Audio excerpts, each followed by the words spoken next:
In Litali, Tanzania, beneath the volcanic ash that fell 3.5 million years ago, three sets of footprints walk through eternity.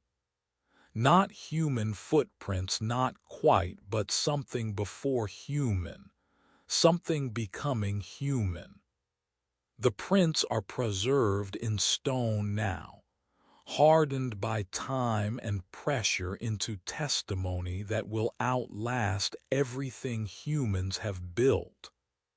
They walk in a line, these ancient travelers, their steps captured in a moment that geology has made permanent. The ash that preserved them fell from Sadaman volcano on a day when the world was younger and wilder than we can imagine. The ash was wet mixed with rain that had fallen shortly before, creating surface with consistency of fresh concrete. Three individuals walked across this surface, two larger, one smaller, perhaps adult and child, perhaps male and female, perhaps simply companions whose relationship we can never know. They walked barefoot, their feet pressed into the ash, leaving impressions that show heel strike and toe push-off, that show the mechanics of bipedal walking perfected through millions of years of evolution. Australopithecus afarensis.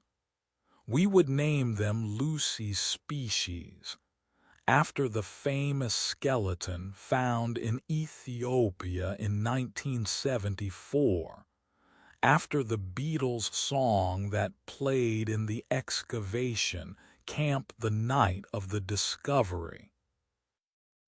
Lucy herself never walked through the ash at Litali. She lived and died 1 million years too early, in different place. But she was the same species as these walkers, was the same kind of creature, stood upright on two legs, had brain not much larger than chimpanzees, lived in the border country between ape and human. The footprints tell us things that bones alone cannot. Tell us that walking upright was not clumsy adaptation, but was perfected. The prints show proper heel strike, proper weight transfer, proper biomechanics of efficient bipedal locomotion. Tell us that these creatures walked together. The prints overlay in ways that suggest they walked at the same time, that they moved as group rather than as isolated individuals passing through at different times. Tell us that they were small. The largest prints are about the size of modern 7-year-olds, suggesting creatures that stood perhaps 4 feet tall. That would have seemed diminutive to modern humans. But why did they walk upright? The question has haunted paleoanthropology since Darwin first proposed that humans evolved from apes. Walking upright is inefficient compared to knuckle walking that chimpanzees use, is slower, requires more energy, makes the body more visible to predators, makes childbirth more difficult because upright posture narrows the birth canal, makes backs vulnerable to injury. The spine that evolved for horizontal four-legged walking is stressed when loaded vertically. Yet upright walking brought advantages that outweighed the costs, freed the hands, made it possible to carry food back to home base rather than eating where food was found, made it possible to carry infants who could no longer cling to mother's fur, made it possible eventually to carry tools and weapons, made it possible to see over tall grass in the savanna, to spot predators and prey from greater distance, made it possible to reduce sun exposure. Upright body presents less surface area to overhead sun than horizontal body, reducing heat stress in tropical environment. The footprints do not tell us which advantage mattered most, do not reveal what was happening in minds of those who walked, do not explain whether they understood themselves as different from the creatures who walked on four legs, whether they sensed they were on threshold between what had been and what would be. The prints are simply evidence of walking, evidence of existence, evidence that 3.5 million years ago, creatures that were not quite human but were no longer quite ape walked across wet ash under African sky. And then more ash fell, covered their tracks gently, like snow covering footprints in fresh powder, buried the impressions beneath layers of sediment that would accumulate across millennia, protected them from erosion and disturbance, preserved them through millions of years of geological change, through epochs when the landscape transformed, through the entire history of human evolution from these early bipeds to modern humans who would eventually uncover the prints and recognize ancestors in impressions left by feet. The discovery came in 1978. Archaeologist Mary Leakey and her team working at Litali, searching for fossils in layers of volcanic ash. One team member noticed indentations that looked like animal tracks. Careful excavation revealed more tracks: elephants and giraffes and antelopes, and dozens of other species that had walked through the ash. And then the human-like tracks, unmistakable in their form, unquestionable in their meaning. The excavation became pilgrimage site for paleoanthropologists.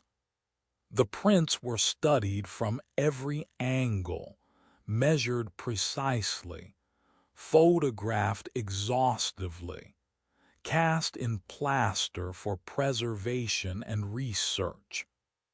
The prints remain in Tanzania, now protected by layers of sand and soil placed over them after excavation, preserved for future generations, waiting beneath the earth like secret that can be visited but never fully possessed. Some plaster casts are displayed in museums in Tanzania's National Museum in Dar es Salaam, in the American Museum of Natural History in New York, in universities and research institutions around the world. The casts allow millions to see what only a handful of archaeologists saw in person. But the casts are not the same as the original, lack the weight of authenticity, lack the connection to the actual moment, lack the profound strangeness of standing where ancestors stood millions of years ago. The footprints ask questions that we cannot answer but cannot stop asking. What were they thinking as they walked? Were they aware of themselves as individuals, as distinct from the group? Did they have language, even rudimentary language? Or did they communicate through gestures and vocalizations that left no trace? Did they have culture, traditions that were passed from generation to generation? Or did each generation learn anew how to survive in the world? Did they have beliefs about death, about the cosmos, about meaning? We will never know. The prints preserve only the physical, the size and shape of feet, the pattern of walking, the evidence that they existed and moved through space. Everything else is speculation, informed speculation based on comparison with modern primates and modern humans, but speculation nonetheless. The minds that moved these feet are gone. The voices that may have called to each other are silent. The world they inhabited has transformed beyond recognition, yet the prints speak across the silence, speak in the language of presence. I was here, I walked, I existed. Speak in the language of connection. I am your ancestor. You are my descendant. The line that connects us is unbroken across 3.5 million years. Speak in the language of mystery. I am like you, but not like you. I am human, but not human. I am threshold between what was and what you became. The footprints walk through time. Walk from that moment when ash was wet and feet pressed down, through all the millennia when prints lay buried and unknown, through the moment of discovery when modern humans recognized ancient relatives, forward into future when other humans will stand where we stand now and wonder at the persistence of these traces. The prints are evidence, are testimony, are the beginning of the story of how ape became human, of how walking upright led to all that followed, of how a single step repeated became migration that would carry humanity across the entire earth. The footprints walk still frozen in stone, walking through eternity, carrying the question of who we were and who we are and who we will become. Three travelers, 3.5 million years ago, walking together into time that had no end, leaving prints that would outlast everything, marking the threshold where the journey toward humanity began. The prints remain. The walkers are gone. But the journey continues in every step we take, in every recognition that we are the inheritors of that first walking, that we carry forward what they began. The footprints that walked through time, forever preserved, forever walking, forever the beginning. Deep in the earth, in chambers that daylight never reaches, The first artists descended with fire and ochre, and intention that we can only dimly reconstruct. The caves were not homes, were too deep, too dark, too dangerous for habitation, were sanctuaries, were thresholds between worlds, were places where humans went not to live but to transform, to make visible something invisible, to capture on stone walls the animals that haunted their days and dreams. Chauvet Cave in southern France, discovered in 1994 by three speleologists who squeezed through narrow entrance and found themselves in galleries that had been sealed for 30,000 years. The first chamber took their breath away. Hundreds of animals painted on the walls in charcoal and ochre, horses and rhinoceroses and lions and mammoths and bison. The paintings were not crude, were masterworks, were sophisticated art that used shading and perspective and the cave's natural contours to create three-dimensional effects, to make animals seem to move in flickering torchlight. The horses gallop across the stone. Their heads are turned, their manets are flying, their bodies twist with motion that seems impossible to capture in static medium. The bison are massive, their heads lowered, their shoulders hunched with power, their forms so precisely rendered that species can be identified from anatomical details. The lions prowl, dozens of them in a pride, their faces showing individual expressions, their bodies arranged in compositional groups that suggest narrative, that tell story we cannot fully read. The artists understood what they were doing, understood perspective. The animals that are meant to be farther away are drawn smaller, are placed higher on the wall. Understood shading. The charcoal is applied in gradations that create volume, that make flat surface appear rounded.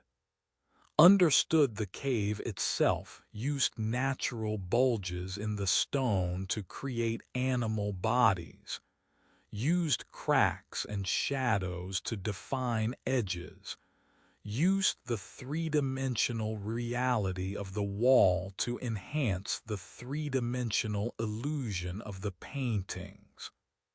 But who were these artists? We know almost nothing about them.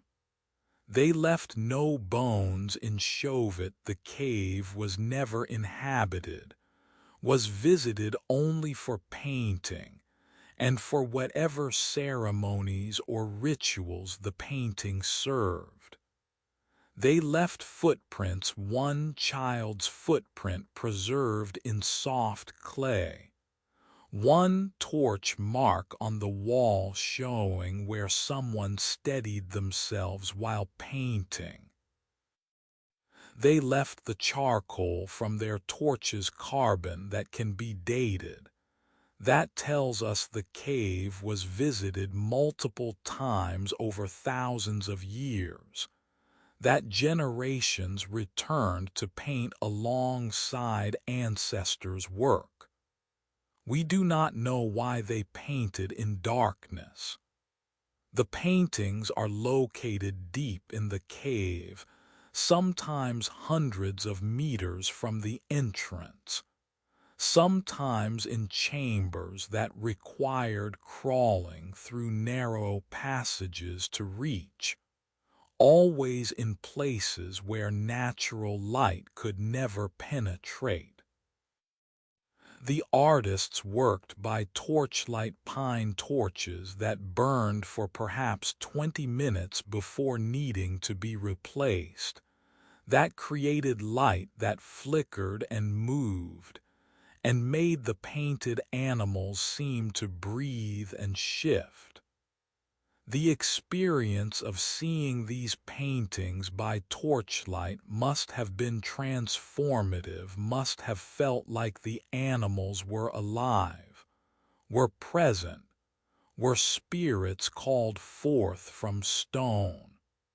Some scholars say hunting magic, say that painting the animal gave power over the animal, that depicting successful hunt made successful hunt more likely in reality. Point to the choice of dangerous animals, lions and rhinoceroses and mammoths, that would have been difficult and dangerous to hunt. Point to the careful attention to anatomy that suggests intimate knowledge born of hunting. Point to similar practices in recent hunting cultures where painting or sculpture of prey animal is believed to affect the hunt. Some say shamanic vision. Say that caves were doorways to spirit world, that darkness and isolation and sensory deprivation created conditions for altered states of consciousness. Say that the paintings record visions experienced during trance states. The animals are spirit guides, are messengers from other world, are manifestations of the sacred that could only be accessed through caves' darkness, and through rituals we can no longer reconstruct. Point to the mysterious symbols that accompany the animal's dots and lines and geometric shapes that might represent altered perception, that might be maps of spirit journeys, that might mean things we cannot decode. Some say simply beauty. Say that even 30,000 years ago, humans created art because art was essential, because making beauty mattered as much as making tools. Say that the impulse to transform stone into story is fundamental to human consciousness, that the caves were galleries, and the artists were artists in the full modern sense, creating not for practical benefit but for aesthetic satisfaction, for the joy of making, for the need to express something that could not be expressed in any other way. We will never know with certainty. The artists left no written explanation, left no unambiguous evidence of purpose, left only the paintings themselves and the testimony of the caves, the long journeys into darkness, the careful choice of surfaces, the repeated visits across millennia, left evidence of sophistication that shatters stereotypes about primitive humans. These were not crude drawings by simple minds, were masterworks by artists who understood their craft as well as any Renaissance painter would understand theirs. Altamira in Spain, discovered in 1879 by an archaeologist and his young daughter who looked up at the ceiling and saw bison painted so vividly they seemed ready to stampede down from the stone. The discovery was met with skepticism. Many scholars refused to believe that prehistoric humans could create such sophisticated art, accused the discoverer of fraud. The paintings were too good, too accomplished, too modern in their techniques to be 30,000 years old. Only decades later, after more caves were discovered, after the evidence became overwhelming, was Altamira accepted as authentic.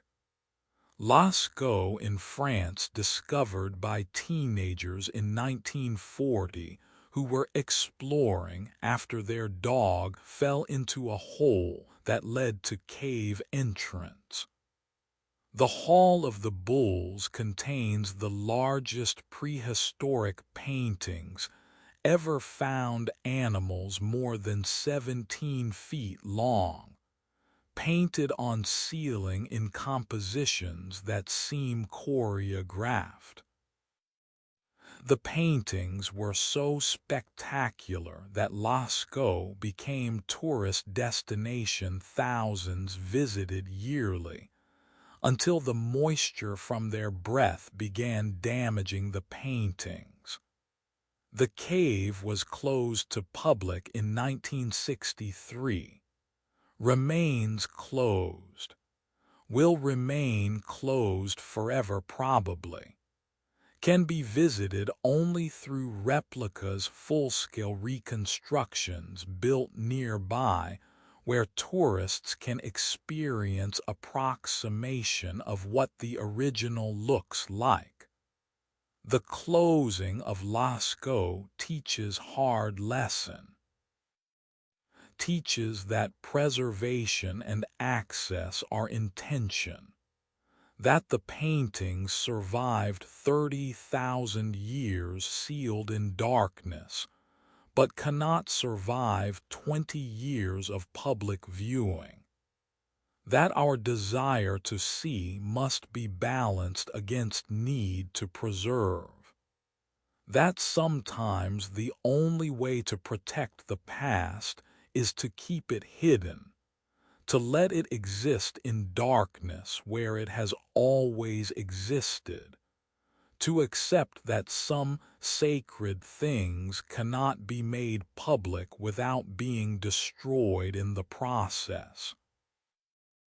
Indonesia's caves contain paintings as old as Europe's discovered more recently, but equally sophisticated, proving that the impulse to paint in caves was not limited to one region, was not unique to European humans but was widespread, was perhaps universal human behavior 30,000 years ago. The Indonesian paintings show stencils, hundreds of hands pressed against walls with pigment blown around them through tubes. Show animals, the prehistoric pigs and deer that lived in Southeast Asian rainforests.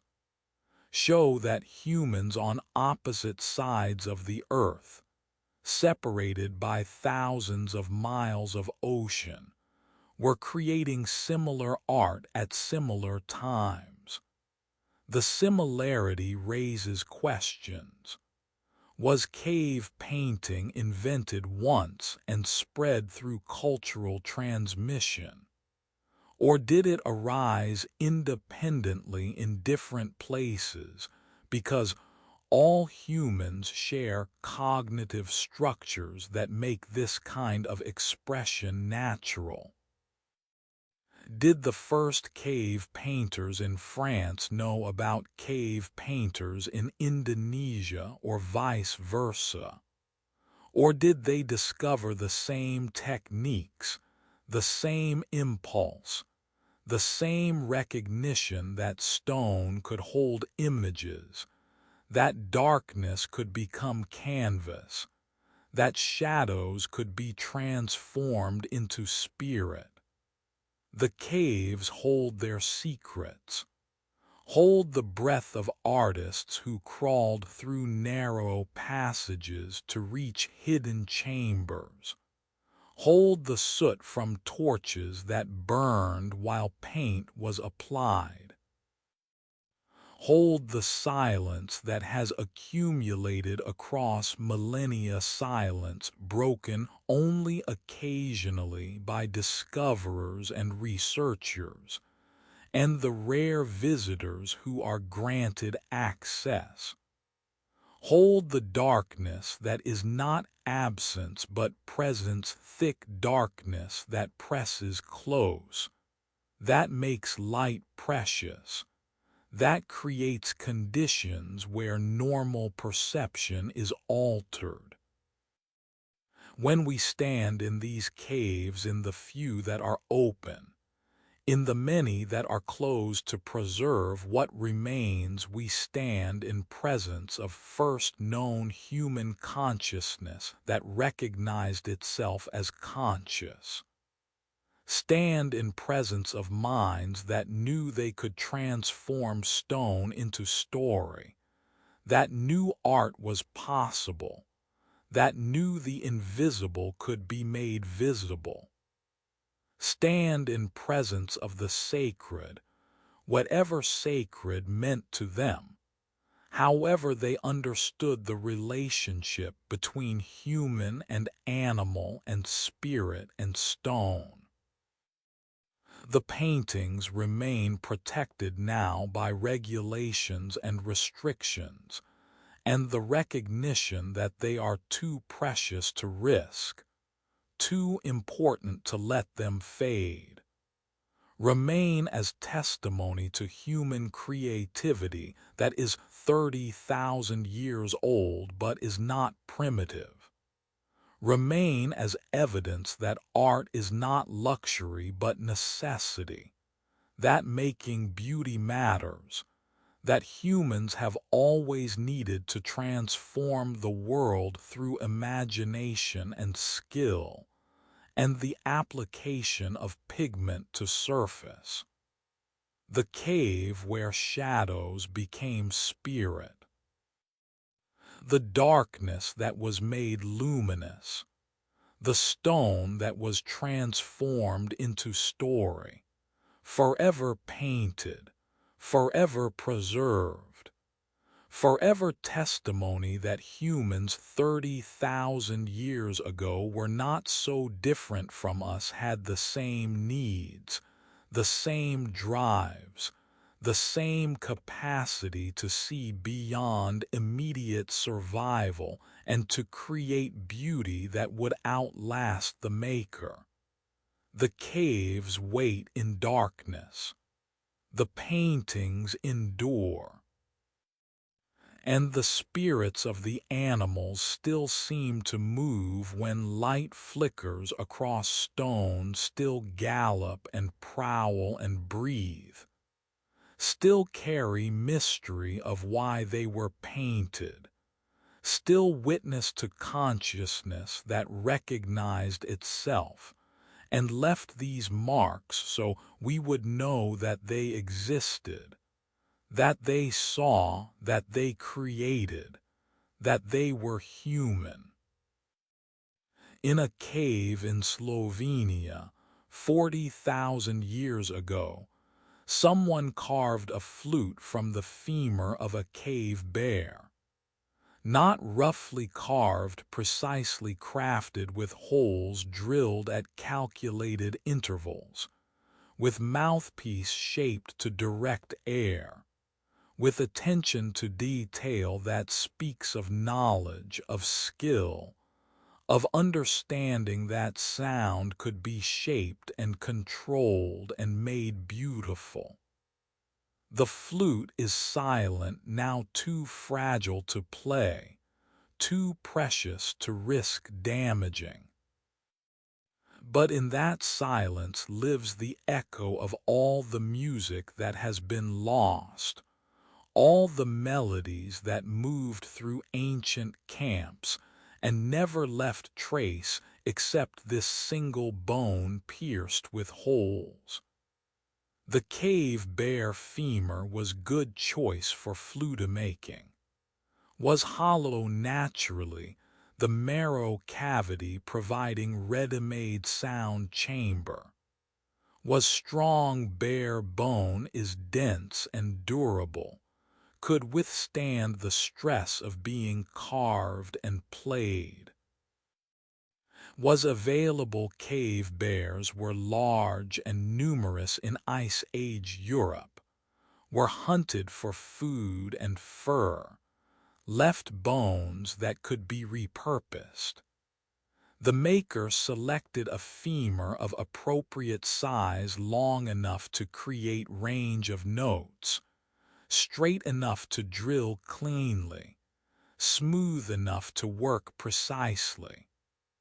The holes were drilled with stone tools, probably flint points rotated by hand or with bow drill, cutting through bone grain by grain until the hole penetrated. The drilling required patience. Bone is hard. Stone tools are slow. Making single hole might take hours.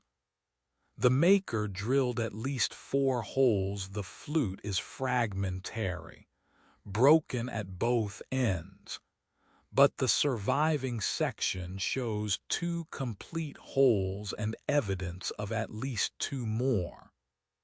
The spacing of the holes was not random, was calculated to produce specific intervals, to create scale that would sound musical rather than merely noisy.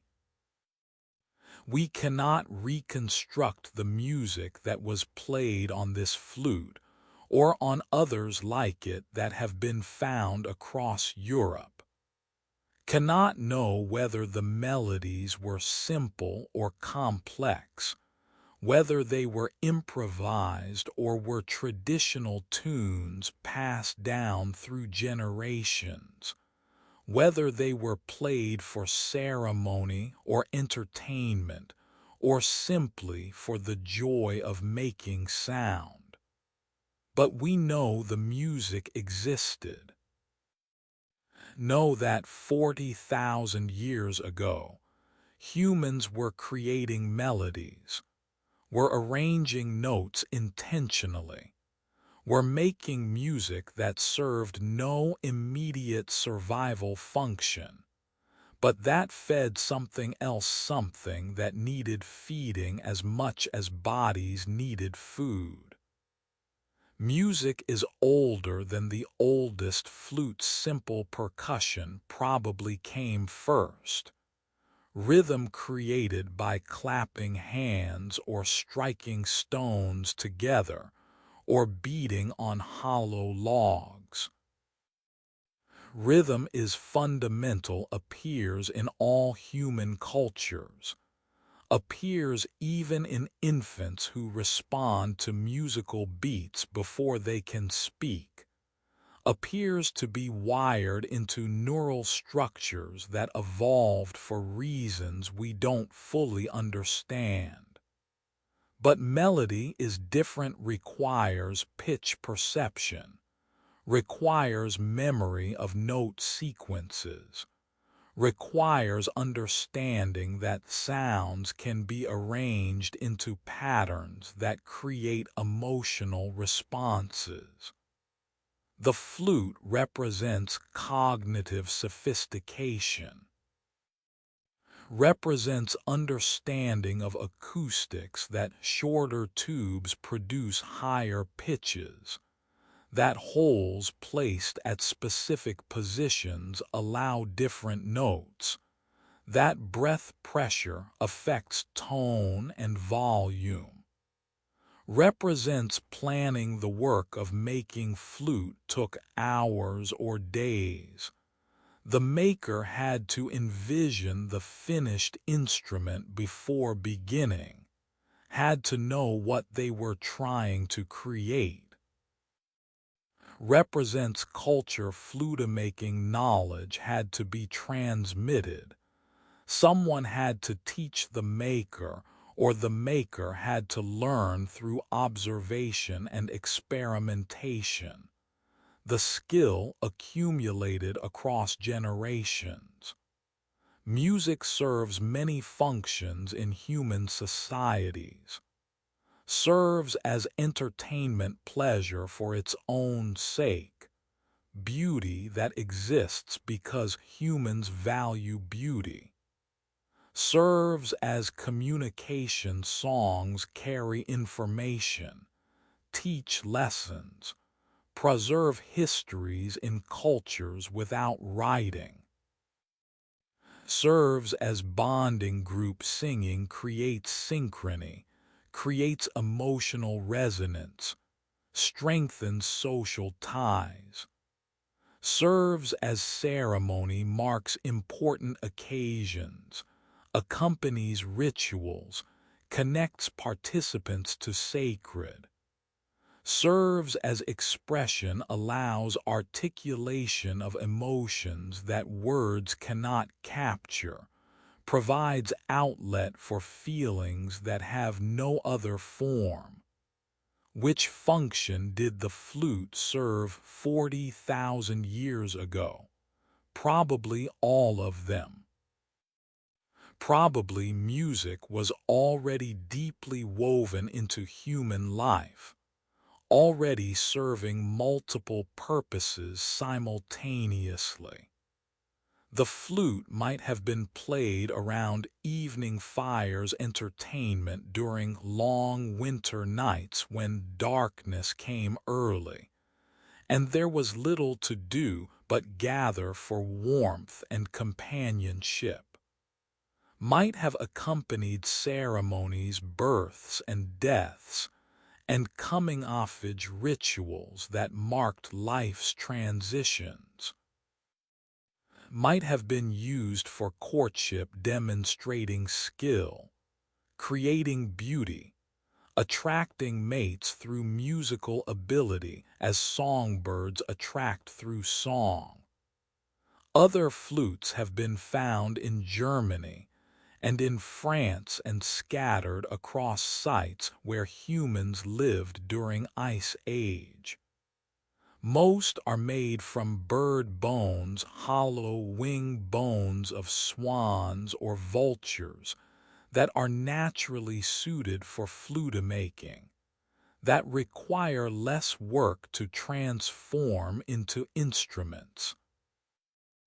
Some are made from ivory mammoth tusk, carved and shaped, representing enormous investment of time and material in creating something that produces nothing but sound.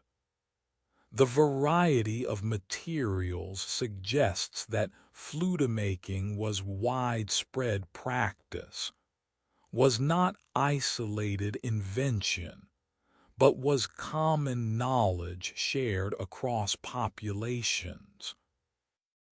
The earliest flutes coincide with other evidence of symbolic behavior, cave paintings and carved figurines and elaborate burials that appear in archaeological record around the same time. The coincidence suggests cognitive revolution, some change in human brain, or in human culture that made abstract thinking possible, that enabled art and music and complex ritual. The change might have been biological, some genetic mutation that altered neural wiring. Might have been cultural, some innovation in language or social organization that unlocked capabilities that had always been latent. Might have been both biological and cultural changes, reinforcing each other in feedback loop that accelerated development. Neanderthals made flutes too, or at least some archaeologists believe they did. A bone flute found in Slovenia in cave occupied by Neanderthals has holes that some researchers argue are deliberately made, are too evenly spaced to be tooth marks or natural damage. Other researchers disagree, argue the holes are indeed tooth marks, that Neanderthals did not have symbolic culture, that flute-making was unique to modern humans. The debate reflects broader questions about Neanderthal cognition, about whether they were as sophisticated as modern humans or were fundamentally different. But even if Neanderthals did not make flutes, they almost certainly had music, had rhythm at minimum, clapping and drumming that requires no tools, that appears in all human cultures, that probably predates humans entirely. Might have had singing. Neanderthal vocal anatomy could produce speech and singing. Their hyoid bones are similar to ours. Their control of breath and larynx was sophisticated. Whether they sang melodies or only made rhythmic vocalizations, we cannot know. Singing leaves no trace except in bones that shaped sound, in cultural practices that might be inferred from other evidence, in the universal human capacity for music that Neanderthals probably shared. The bone flute asks what music means. Why do humans make it? Why does it matter? Evolutionary psychologists debate whether music is adaptation was selected for because it provided survival or reproductive advantages, or is byproduct of other cognitive capacities that were selected for other reasons. The debate may be false choice. Music probably became adaptation because it provided so many benefits simultaneously. Strengthened groups through synchronized activity, enhanced language learning through rhythmic and melodic patterns, improved parent-infant bonding through lullabies, marked group identity through shared songs. The benefits accumulated until music became fundamental to human nature, until humans without music would have been at disadvantage. The silence of the flute is eloquent, reminds us that sound is ephemeral, disappears instantly, leaves no physical trace, exists only in moment of creation. Reminds us that most of human culture is lost because most of human culture was sound and gesture, and knowledge transmitted orally. Reminds us that the bone flute represents not one person's music, but represents the existence of musical tradition, represents entire worlds of sound that played through 40,000 years and left no record except this one carved bone. Imagine the first flute being played. Someone by firelight, fingers moving over holes, breath flowing through hollow bone, notes emerging into night air. Others listening, children and adults and elders, gathered close for warmth, attending to melody that rises and falls.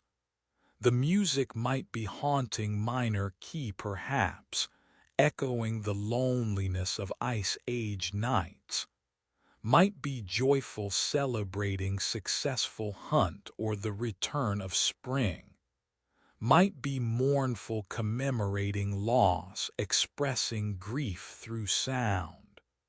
Whatever the melody, the listeners understood, responded emotionally, connected through shared experience of beauty made audible, the bone that held the first music, the flute that proves melody existed 40,000 years ago, the instrument that remains silent but that speaks of all the music that humans have made, of all the songs that have carried meaning and emotion and culture across generations, forever carved, forever silent, forever testimony that humans make beauty not just for survival but for its own sake, that music matters, that even 40,000 years ago our ancestors understood that life requires more than food and shelter, requires beauty, requires sound shaped into melody, requires the breath that becomes song. The bone flute, forever preserved, forever testimony, forever the first music we can prove existed, the beginning of all the songs that followed. In Sungir, Russia, 30,000 years ago, two children were buried together. Not simply buried, were laid head to head in a grave that had been prepared with care, were adorned with thousands of ivory beads that someone had spent months carving, were surrounded by spears and artwork, and all the materials that the living believed the dead would need. The burial was not disposal but ceremony, was recognition that death mattered, was acknowledgement that the relationship between living and dead was not severed, but was transformed. The grave was discovered in 1960s Soviet archaeologists excavating Paleolithic site, finding burial that shocked them with its elaboration. The two children lay head to head, their feet pointing in opposite directions, creating symmetry that was clearly intentional. They wore clothing or shrouds that had been decorated with ivory beads, thousands of beads sewn onto fabric that has long since decayed, leaving only the beads in patterns that suggest the original garment's design. The boys' clothing bore approximately 4,900 beads. The girls bore approximately 5,275. Each bead had been carved from mammoth ivory, had been perforated with a hole for sewing, represented hours of skilled labor. The mathematics are staggering. Each bead required perhaps an hour to make, shaping the ivory, drilling the hole, smoothing the surface. 10,000 beads therefore represent 10,000 hours of work, more than a year of full-time labor if one person had made them all. More likely the work was distributed, multiple people carving beads, contributing to the burial preparations, participating in process that was communal rather than individual. The investment of time and material speaks of how important the burial was, how much the community valued these children or their family, how deeply the living cared about honoring the dead. Why were they buried together? Were they siblings? The skeletal analysis shows they were similar age, perhaps 10 to 12 years old, but does not prove kinship. Were they twins? Possible but unprovable. Did they die at the same time from the same cause, disease, or accident? Or did they die separately and were buried together because of some relationship or belief system that required shared grave? The grave offers no answers, only the fact of togetherness, the deliberate positioning, the shared elaborate grave goods. The grave contained other objects beyond the beads. Spears made from mammoth ivory, straightened and sharpened and polished, functional weapons or symbolic objects or both. Carved figurines, small sculptures whose meaning we can only guess.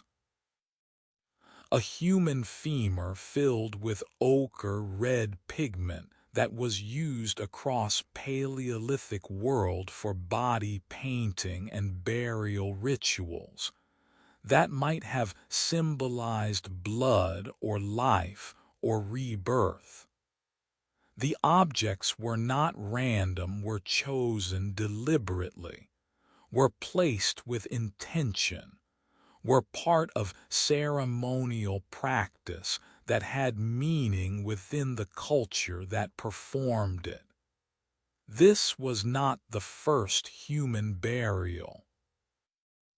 Neanderthals buried their dead earlier, graves dating to 60,000 years ago show bodies deliberately placed in pits, sometimes with apparent grave goods, always with care that suggests respect or affection or belief in afterlife.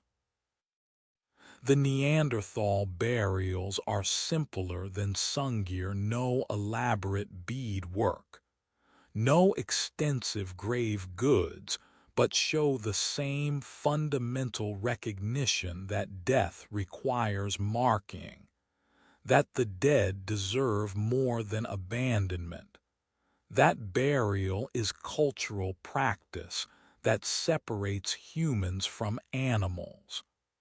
But Sungir shows elaboration beyond necessity, shows that 30,000 years ago, humans had moved beyond simple burial to complex ceremony.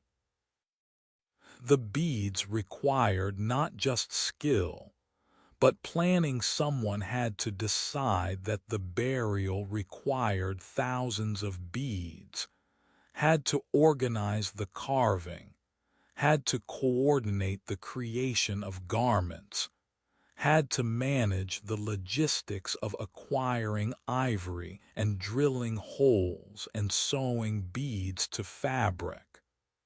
The organization implies social complexity, implies leaders or specialists, implies division of labor, implies cultural traditions about how burials should be conducted. Why elaborate burials? Multiple explanations are offered, all probably partially true. Status: elaborate burial demonstrated families' wealth and importance, displayed resources that could be invested in non-productive purposes, created lasting monument to family's position. Grief love demanded expression through effort. Making beautiful things for the dead was way of processing loss. The labor was itself the mourning. Spiritual belief. The dead needed provisions for journey to otherworld. Careful preparation ensured safe passage. The grave goods were practical necessities for afterlife travel. Or perhaps the burial was about memory. Perhaps the elaborate ceremony created memory that would persist, the community gathering for burial, participating in ritual, witnessing the display of beads and spears and grave goods. The memory would be transmitted. Children who attended would remember, would tell their children. The story of the burial would become part of community's oral tradition. The memory would bind community, shared experience of ritual, shared investment in ceremony, shared beliefs about death and afterlife. The burial was not just about the dead, was equally about the living, about creating cohesion, about affirming shared values and beliefs. The grave was not unique. Other burials from Sungir show similar elaboration, an adult male buried with similar ivory beads, with decorated cap, with ivory pins and bracelets. The burials together suggest that elaborate grave goods were not reserved for special individuals but were common practice, were standard way of treating the dead, were cultural norm rather than exception. The normativity implies that beliefs about death and afterlife were widespread, were not individual quirks, but were shared by entire community or perhaps by entire regional culture.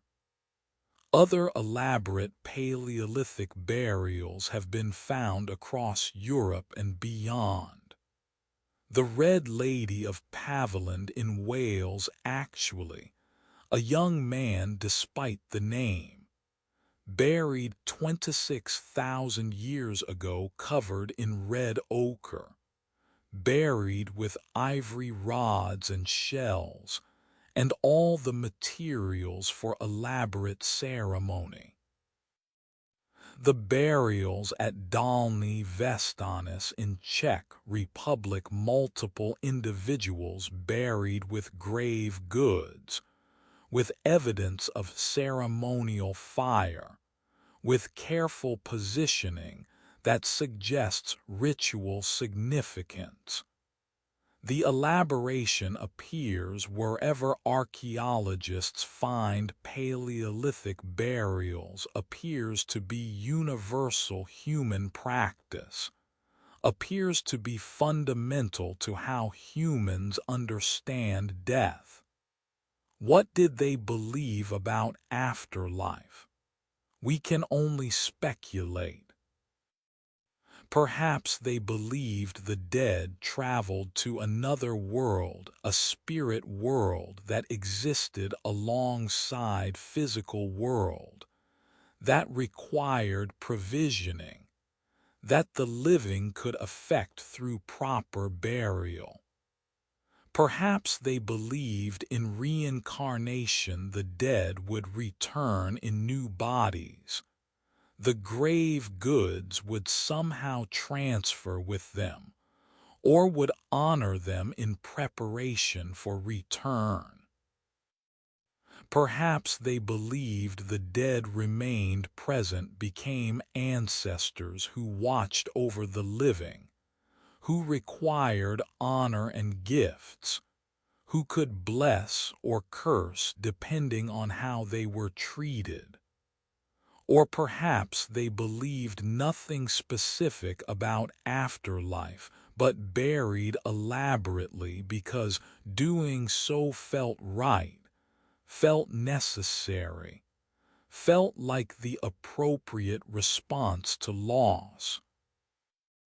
Perhaps the burial was not about beliefs, but about emotions, the grief that demanded expression, the love that required demonstration, the sense that death was too significant to leave unmarked.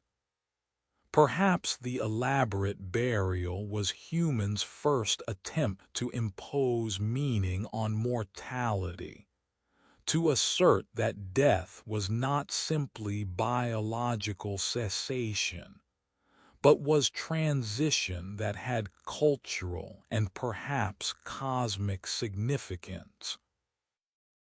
The grave at Sungir is preserved now, the skeletons in museum storage, the beads catalogued and photographed, the site protected for future research.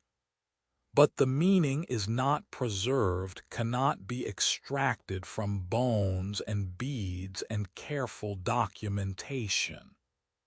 The meaning died with the people who created it, with the culture that believed whatever they believed, with the last person who knew what the burial meant and did not transmit that knowledge before dying. Yet something persists.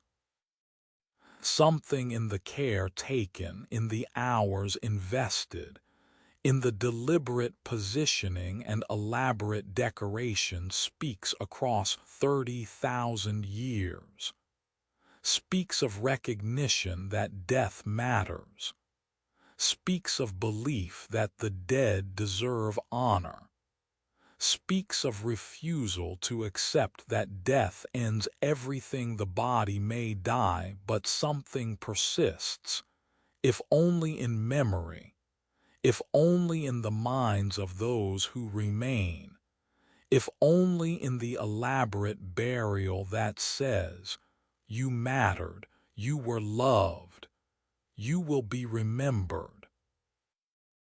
The grave that remembered the dead, the burial that required months of preparation, the ceremony that honored children who died too young, forever preserved, forever testimony, forever evidence that 30,000 years ago humans understood that being human meant caring for the dead, meant marking death with ritual, meant recognizing that mortality was not just biological fact but was cultural and spiritual crisis that required response.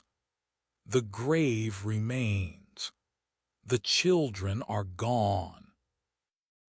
But the memory persists in every burial that follows, in every ritual that honors death, in every recognition that the dead deserve more than forgetting.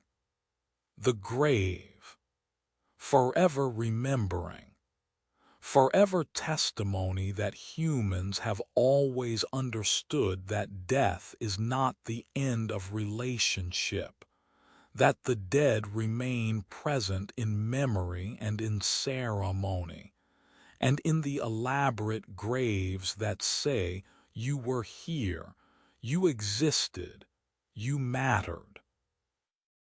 Somewhere between 70 and 50,000 years ago, in the tidelands where the Red Sea meets the African coast, a small group of humans stood at the edge of the known world and looked across water toward distant shore barely visible through heat, shimmer, and morning mist. Behind them was Africa, the only continent that humans and their ancestors had ever inhabited, the cradle of humanity, where every human species had evolved and lived and died for millions of years. Ahead was unknown territory that no human had ever seen, lands whose dangers and possibilities were beyond imagination, the vast expanse of Asia, and eventually Europe and far beyond. They crossed.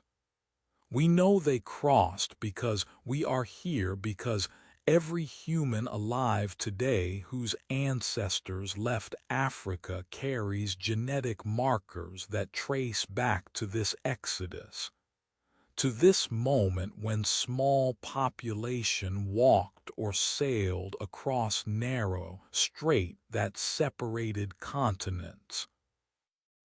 The crossing was not dramatic, not conscious decision to explore, not organized expedition, not heroic quest.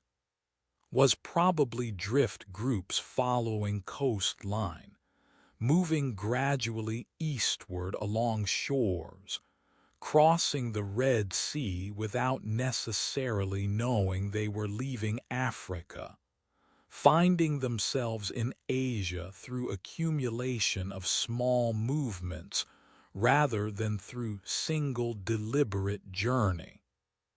But however it happened, whether sudden or gradual, whether intentional or accidental, the crossing changed everything. Changed humanity from African species into global species. Initiated migration that would eventually carry humans to every habitable corner of Earth, from tropical rainforests to Arctic tundra, from tiny Pacific islands to windswept Patagonian plains.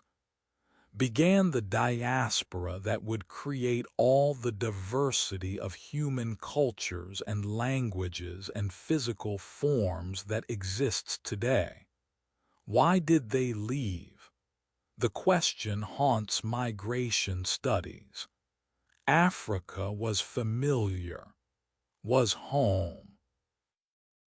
Contained everything humans needed: game animals and edible plants, and water sources and territories their ancestors had inhabited for millions of years.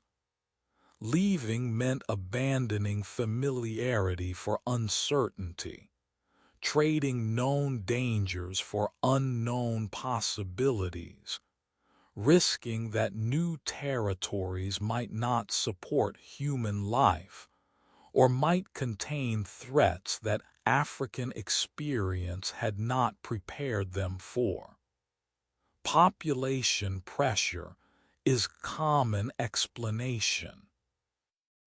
The idea is that Africa was filling up, that human populations had grown, until competition for resources became intense, that groups on the margins were pushed into less desirable territories, that the pressure accumulated until some groups found themselves at Africa's edges with nowhere to go but outward.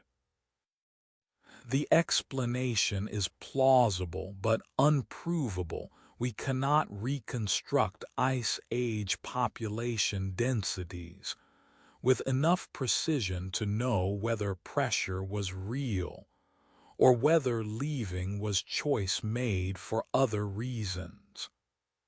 Climate change is another explanation. Around 70,000 years ago, the Toba supervolcano erupted in Indonesia, ejecting enormous quantities of ash into atmosphere, potentially triggering volcanic winter that lasted years. The climate stress might have made parts of Africa less habitable, might have lowered sea levels enough to expose land bridges or narrow straits, might have created conditions where migration became more attractive or more necessary.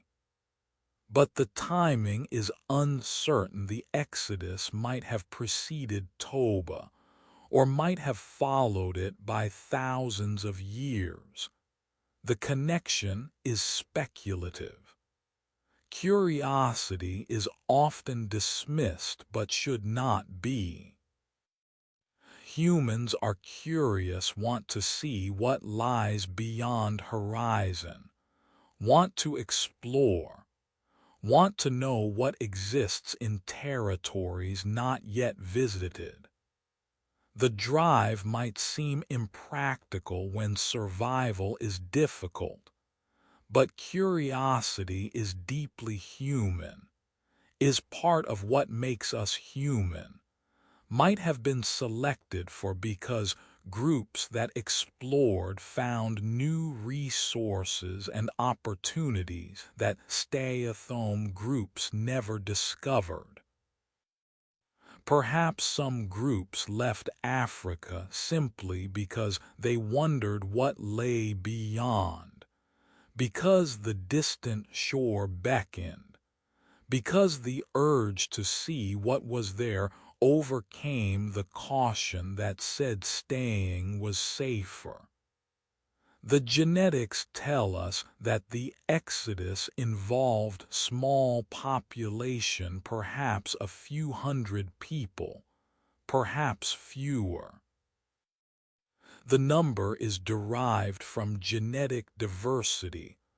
All non-African humans are remarkably similar genetically, much more similar than African populations, suggesting that all non-Africans descended from small founding population that left Africa and then expanded. The small number means the exodus was not mass migration, but was minor movement, was peripheral population that left while vast majority of humans remained in Africa. But that small population was enough, was seed that would grow into billions. The migrants followed coasts, moved eastward along Indian Ocean shores, living on beach resources, eating shellfish and fish, and whatever terrestrial animals they could hunt. The coastal migration was relatively easy, food was abundant, climate was warm, the route was linear without requiring navigation through hostile interiors. The archaeological evidence is mostly underwater. Now sea levels were lower during Ice Age. The coasts where migrants lived are now beneath ocean. The campsites and tools are inaccessible, except where rare geological circumstances have preserved them. The migrants reached India, reached Southeast Asia, reached Australia by 50,000 years ago, required boat building and navigation to cross open water between Southeast Asian mainland and Australian continent, reached Northern Asia, reached Europe by 40,000 years ago, required adaptation to colder climates, required development of cold weather clothing and housing and survival strategies, reached Siberia, and eventually crossed into Americas, by 15,000 years ago or earlier, required surviving in some of Earth's harshest environments, required technologies sophisticated enough to support human life in Arctic conditions. Each new territory required adaptation, required learning which plants were edible and which were poison, required developing hunting strategies appropriate to local animals, required discovering how to find water, how to make shelter, how to survive the particular challenges that each environment presented. The adaptations were mostly cultural. Humans are relatively non-specialized biologically, lack fur or thick hide or other physical adaptations that would limit us to specific environments. Our adaptation is behavioral. We learn how to survive. We create technologies. We build shelters and make clothing and control fire, and thereby live in territories where our naked bodies could not survive. The migration created diversity. Populations that separated developed different cultures, different languages, different technologies, experienced different evolutionary pressures. High-altitude populations developed physiological adaptations to low oxygen. Northern populations developed lighter skin that could synthesize vitamin D more efficiently in low-light conditions.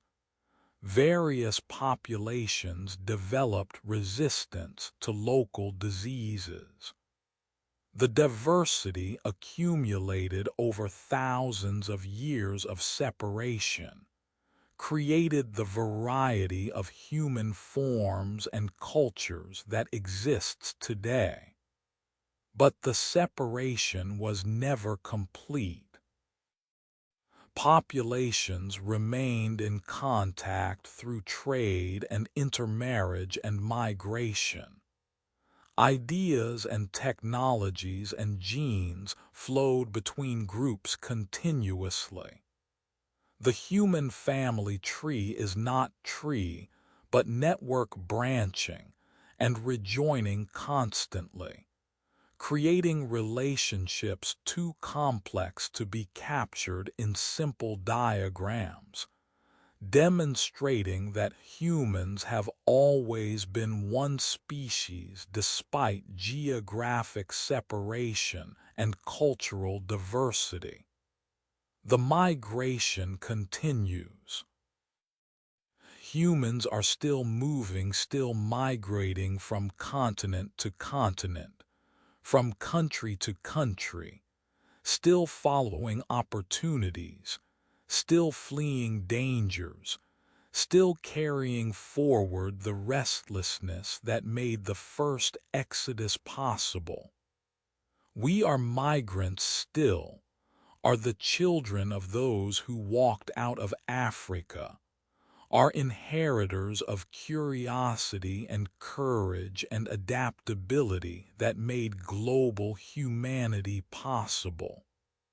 The migration that walked out of Africa, the exodus that began human diaspora, the journey that transformed African species into global species, forever walking, forever migrating, forever restless, forever the small group that crossed narrow strait and never looked back, that walked eastward along coasts until they had circled the world, that adapted and survived and multiplied until their descendants covered the earth.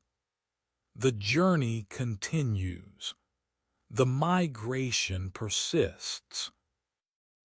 And we are all every human alive today, except those whose ancestors never left Africa.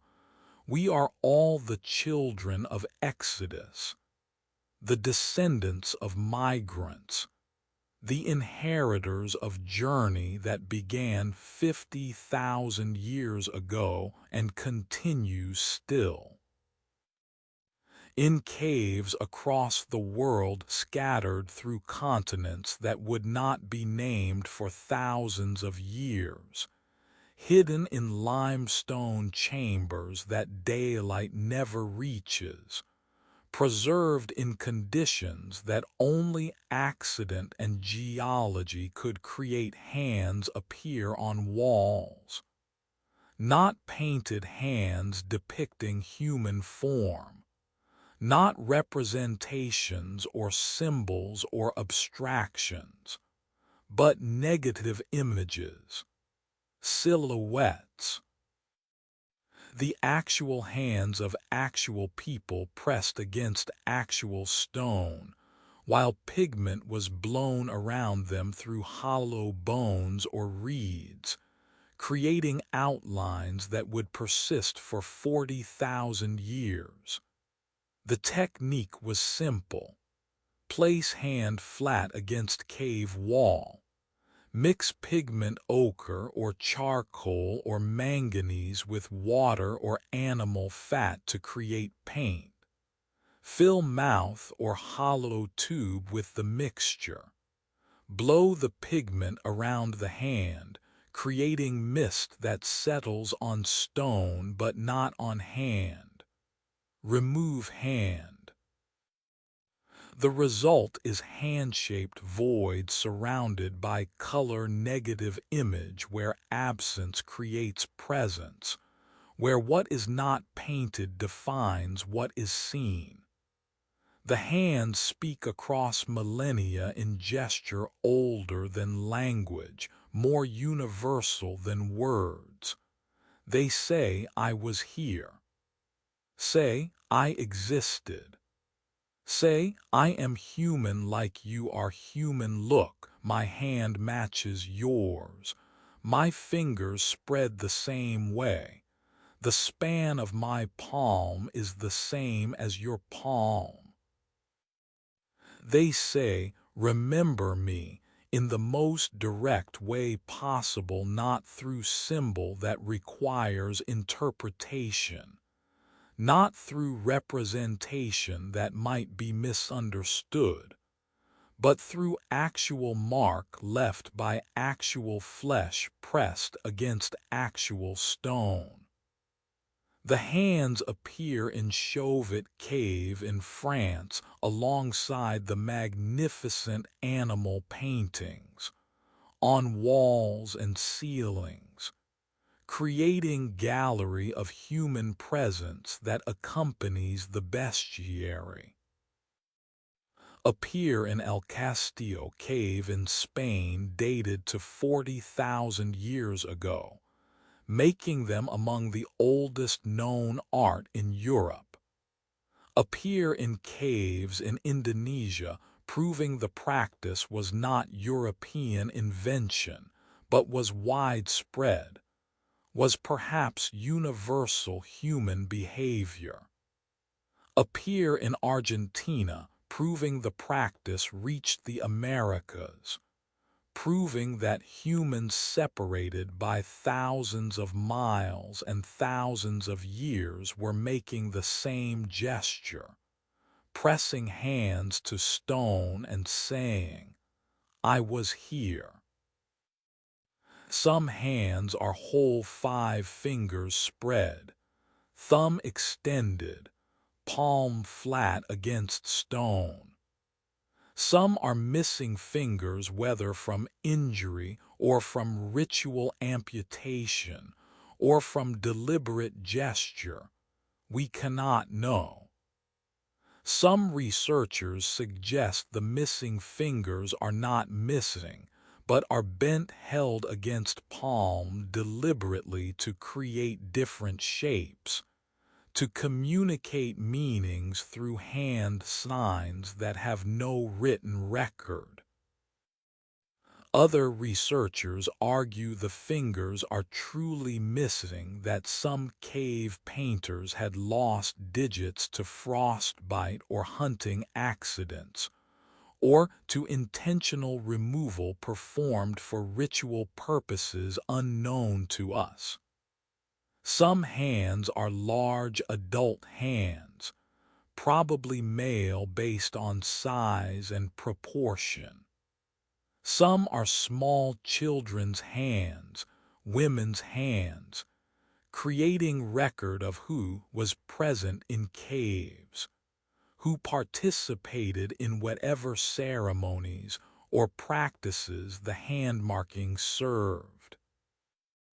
Some appear alone, single hand on isolated wall, solitary gesture of presence.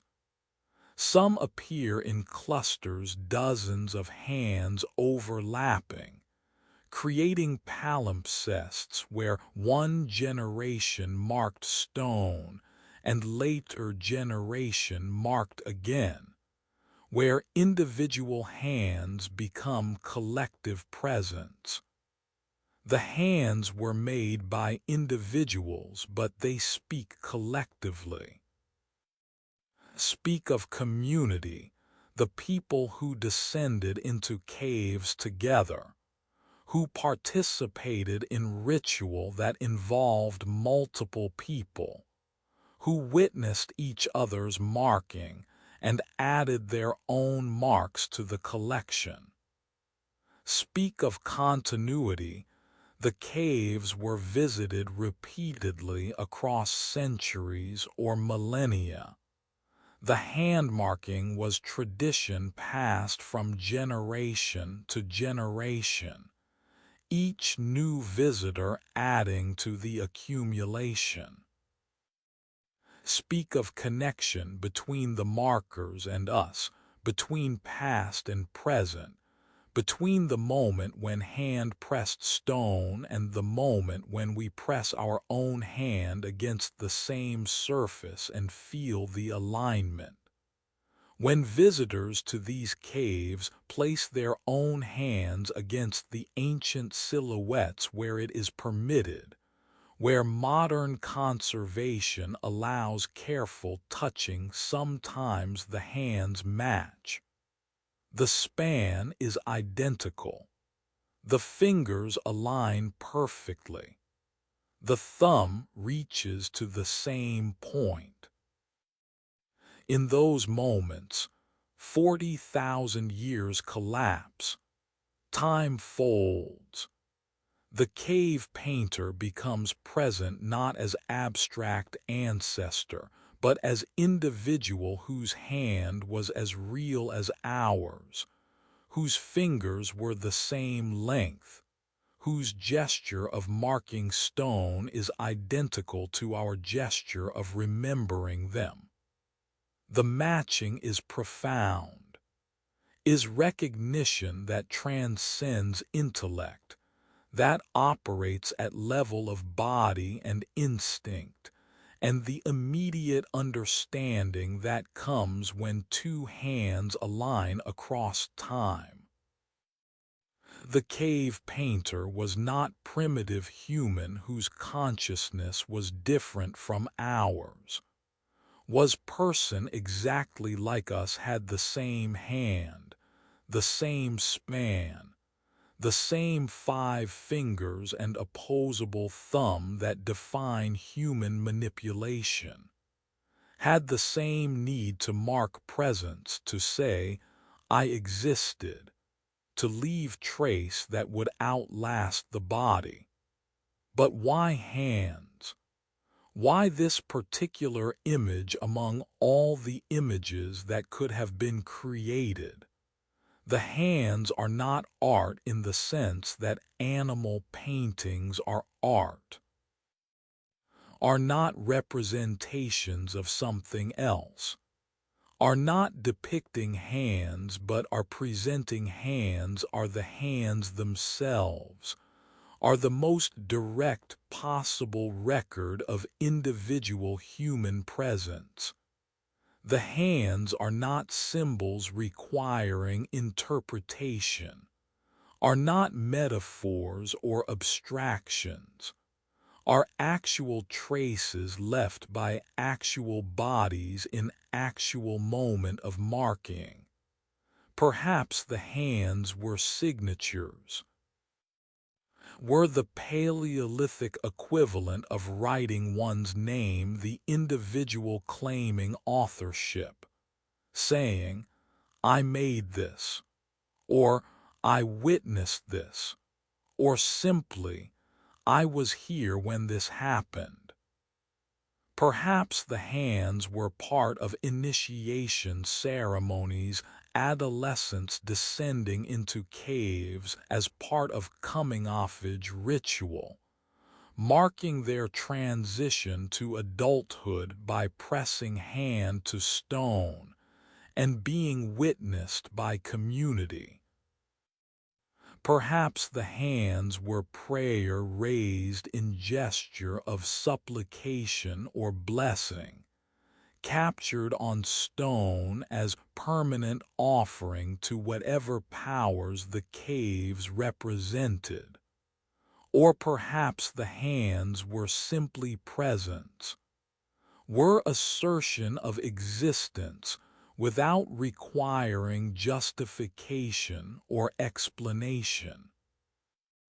Were humans saying, "We are here because being here mattered, because existence deserved marking, because the cave walls could hold memory, and the hands could create that memory through simplest possible gesture, the pressing of palm against stone, the blowing of pigment, the removal that leaves outline behind."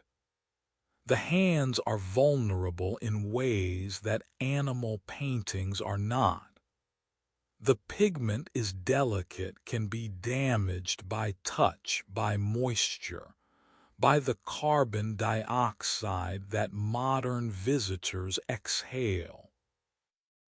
Many caves with hand prints have been closed to public, can be visited only through photographs and replicas, can be experienced only at remove that prevents the direct contact that makes the hand so powerful.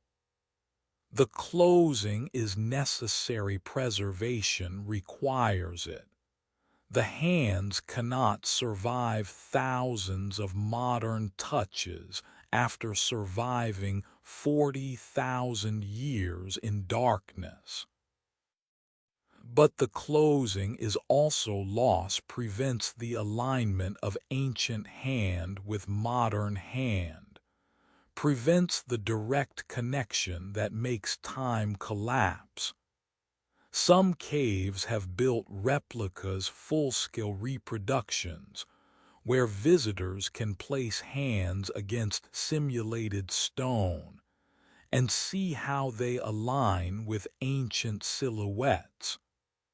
The replicas serve important function, allow access without damage, allow experience without endangering originals.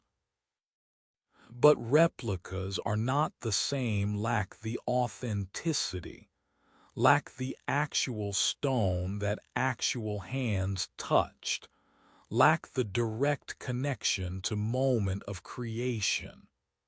The replica is representation of hands that were themselves not representations, but were actual presence. The hands ask to be remembered, ask to be recognized, ask us to acknowledge that they lived and breathed and wondered and left these marks so we would know they existed. The hands reach through time, reach toward us across 40,000 years, Reach from moment when humans were anatomically modern but culturally young. Reach with gesture that says, I am human like you are human. My hand is like your hand, recognize me. The hands are everywhere in every culture that left cave art, in every region where humans lived during Paleolithic, in locations separated by oceans and millennia, but connected by shared human impulse to mark presence on permanent surface. The universality suggests something fundamental, that marking presence is not cultural practice that some groups developed and others didn't, but is human practice, is something all humans do because being human means needing to say, I am here, I exist, remember me. The hand that marked the stone, the gesture that outlasted empires, the presence that persists through absence, forever pressed against stone, forever reaching toward us, forever asking to be recognized, to be remembered, to be acknowledged as human presence that mattered then and matters still. The hands remain negative images where absence creates presence, where the void left by removed hand speaks louder than any positive image could speak, where the actual trace of actual flesh says, I was here, in language that requires no translation. The hands, forever reaching, forever present, forever testimony that humans 40,000 years ago were exactly like us, had the same hands, the same need to mark existence, the same understanding that stone could hold memory longer than flesh. The hands reach still, reach toward us, reach across time that means nothing when two hands align and 40,000 years disappear in recognition that the hand that pressed stone then is like the hand that touches stone now. The hands, forever marking, forever present, forever human. Around fire, always around fire, the first stories were born. Not written stories that could be preserved on clay or parchment. Not recorded stories that could be replayed through technology humans would not invent for millennia, but spoken words that carried memory and meaning through sound alone, through voice and gesture, and the shared attention of listeners gathered in darkness that pressed close beyond the circle of light. The fire created the conditions for storytelling, created the gathering place where group could sit after day's work was finished, after game had been hunted and processed, after tools had been repaired and shelters had been secured, created the boundary warm center surrounded by cold darkness, safe space surrounded by danger, illuminated faces surrounded by night where predators prowled, and where venturing alone meant death. Created the duration hours between sunset and sleep, when there was nothing to do but talk and listen, when productivity gave way to community, when survival's immediate demands receded enough to allow something else. The fire created the mood, the flickering light that made shadows dance, the play of illumination across familiar faces that made them strange, that transformed them into masks, that made the boundary between real and imagined permeable. The warmth that allowed relaxation, that made possible the drowsiness that opens consciousness to narrative, that creates receptive state where stories can enter deeply. The sound of crackling wood that provided rhythm, that filled silences, that made the gathering musical even before anyone spoke. What were the first stories? We can only guess, can extrapolate from oral traditions of recent cultures, can imagine based on universal human concerns, can speculate from the evidence of what survives in myth and legend and fairy tale. Perhaps the first stories were recounting of the day what game was seen, what dangers were encountered, what successes were achieved, what failures were experienced. The recounting itself would have been story arranging events in sequence, emphasizing certain moments, creating narrative arc that transformed random occurrence into meaningful experience. Perhaps the stories were origin tales, how the world began, how humans came to be, how death entered life, how fire was captured, how animals acquired their characteristics. Every culture has origin stories, creation myths that explain fundamental questions about existence, that provide framework for understanding the world, that ground identity in narrative about beginnings. The origin stories would have been the most important stories, the ones told repeatedly, the ones children had to learn, the ones that defined the group's understanding of itself and its place in cosmos. Perhaps the stories were cautionary tales, what happened to those who went alone into forest, who ignored warnings, who offended spirits, who broke taboos. The cautionary tales served practical function, taught safety rules, encoded survival knowledge, transmitted lessons learned through deadly experience, so others wouldn't have to learn same lessons through death.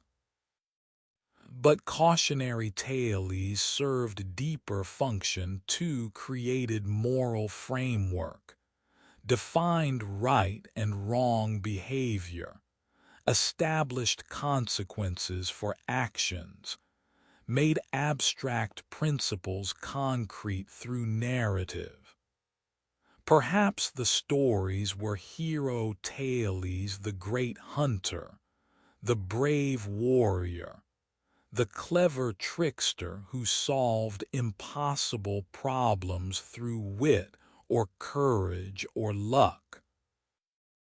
The hero tales satisfied psychological needs, provided models for behavior, offered hope that difficulties could be overcome, created larger-than-life figures who embodied groups' values and aspirations.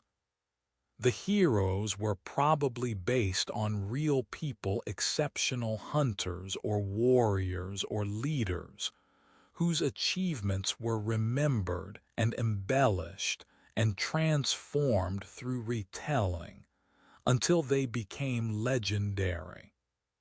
The stories shaped consciousness, shaped how humans understood themselves and their world, created shared narratives that bound groups together. If everyone knew the same stories, everyone shared understanding of origins and values and proper behavior.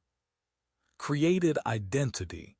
The stories defined who we were as distinct from who they were.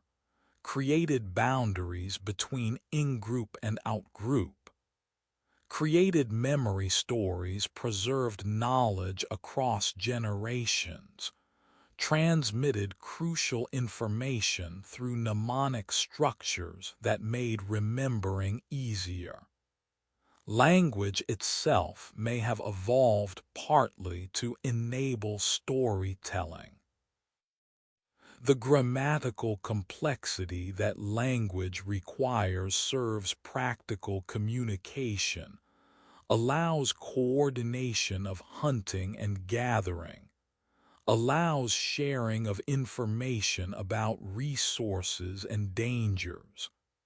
But language's complexity serves storytelling better, allows past and future tenses, allows talking about things that happened or will happen rather than only about immediate present, allows conditional statements, allows discussing what might happen if certain conditions are met, allows subjunctive mood, allows exploring hypothetical situations, imagining alternatives, creating fictional scenarios that never occurred but that illuminate truth through invention.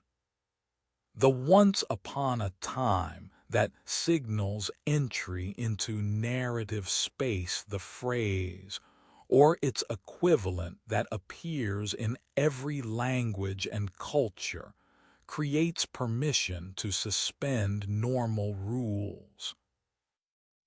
Signals that what follows is not factual report, but is story, is narrative that operates according to different logic, is exploration of meaning rather than recounting of facts. The signal is necessary because stories mix truth and invention, contain real observations about human nature and social dynamics embedded in impossible events, contain wisdom disguised as entertainment, contain lessons that could not be taught directly but can be absorbed through identification with characters and investment in narrative. The stories were performed, were not just recited, but were enacted, voice rising and falling to match emotional content, hands gesturing to illustrate action, body moving to embody characters. The performance was crucial, made stories memorable, made them engaging, made them emotionally powerful in ways that flat recitation could never achieve. The storyteller was artist, mastered timing and emphasis and dramatic pause, knew when to speed up and when to slow down, knew how to build tension and how to release it, knew how to manipulate audiences' emotions to serve stories' purposes. The audience participated, was not passive, responded to storyteller through sounds and movements and facial expressions, influenced performance through their reactions, became part of storytelling event rather than mere recipients. The participation created feedback loop storyteller, adjusted based on audience response. Audience responded to storyteller's adjustments. The story emerged from collaboration between teller and listeners, rather than being fixed text transmitted unchanged. The stories changed with each telling. Were not memorized word for word, but were frameworks that allowed variation. Core plot remained stable, but details changed. Descriptions expanded or contracted. Emphasis shifted depending on audience and context, and storyteller's inspiration in the moment. The flexibility allowed stories to stay alive, allowed them to remain relevant as circumstances changed, allowed them to incorporate new knowledge or reflect new concerns, allowed each generation to make stories their own while maintaining continuity with tradition. The fire burns still in every campfire gathering where stories are told, in every recognition that narrative is fundamental to human experience, in every moment when we make sense of chaos by turning events into story with beginning, middle, end. The first stories are lost, left no trace except in the stories that followed, in the human need to speak and be heard, in the recognition that we are storytelling species, that narrative is how we understand experience, that facts without story are meaningless data, but facts woven into narrative become meaningful experience. The fire that gathered the first stories, the flames that created gathering place, the light that held darkness at bay while voices shaped sound into meaning, forever burning, forever gathering, forever the center where humans sit and speak and listen and recognize themselves in stories that are simultaneously true and false, factual and fictional, ancient and eternal. The fire burns. The stories continue. And we are gathered still around literal or metaphorical fires, listening to stories that connect us to ancestors who sat around other fires and told other stories that were the same stories, that were always the same story of being human in a world that is beautiful and terrible and mysterious, and that requires story to make bearable. The fire, the stories, the gathering, forever. 2.5 million years ago, on the African savanna where grass stretched to every horizon and acacia trees cast small circles of shade beneath relentless sun, someone picked up a stone. Not just any stone, a stone with certain qualities, certain fracture properties, certain potential that only experience could recognize. Picked up another stone, and struck one against the other with specific angle, specific force, specific intention that transformed accident into innovation. The result was sharp flake, was piece of stone that had broken away from core, that had edge sharper than fingernail, stronger than tooth, capable of cutting through hide that hands could not tear. The flake was useful, could process game animal more efficiently, could cut plant fibers, could shape wood, could do what hands alone could not do.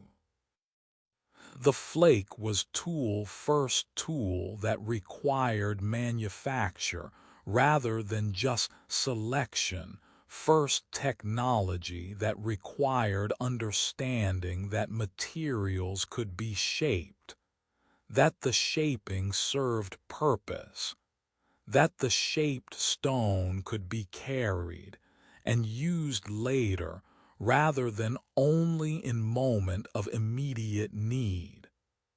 The recognition was not automatic. Required imagination, the ability to see in unworked stone the tool it could become, to envision the flake before it existed, to understand that striking stone in certain way would produce predictable result. Required planning the foresight to create tool before need arose rather than only when need was immediate. To invest time in tool making that could have been spent on direct food acquisition. Required intelligence, the understanding of three-dimensional geometry, of fracture mechanics, of which stones would flake properly, and which would shatter uselessly. The first tools were crude Alduin choppers named for Olduvai Gorge in Tanzania, where they were first recognized as tools rather than as natural rocks. The choppers required only few strikes to create select cobble of appropriate size and material.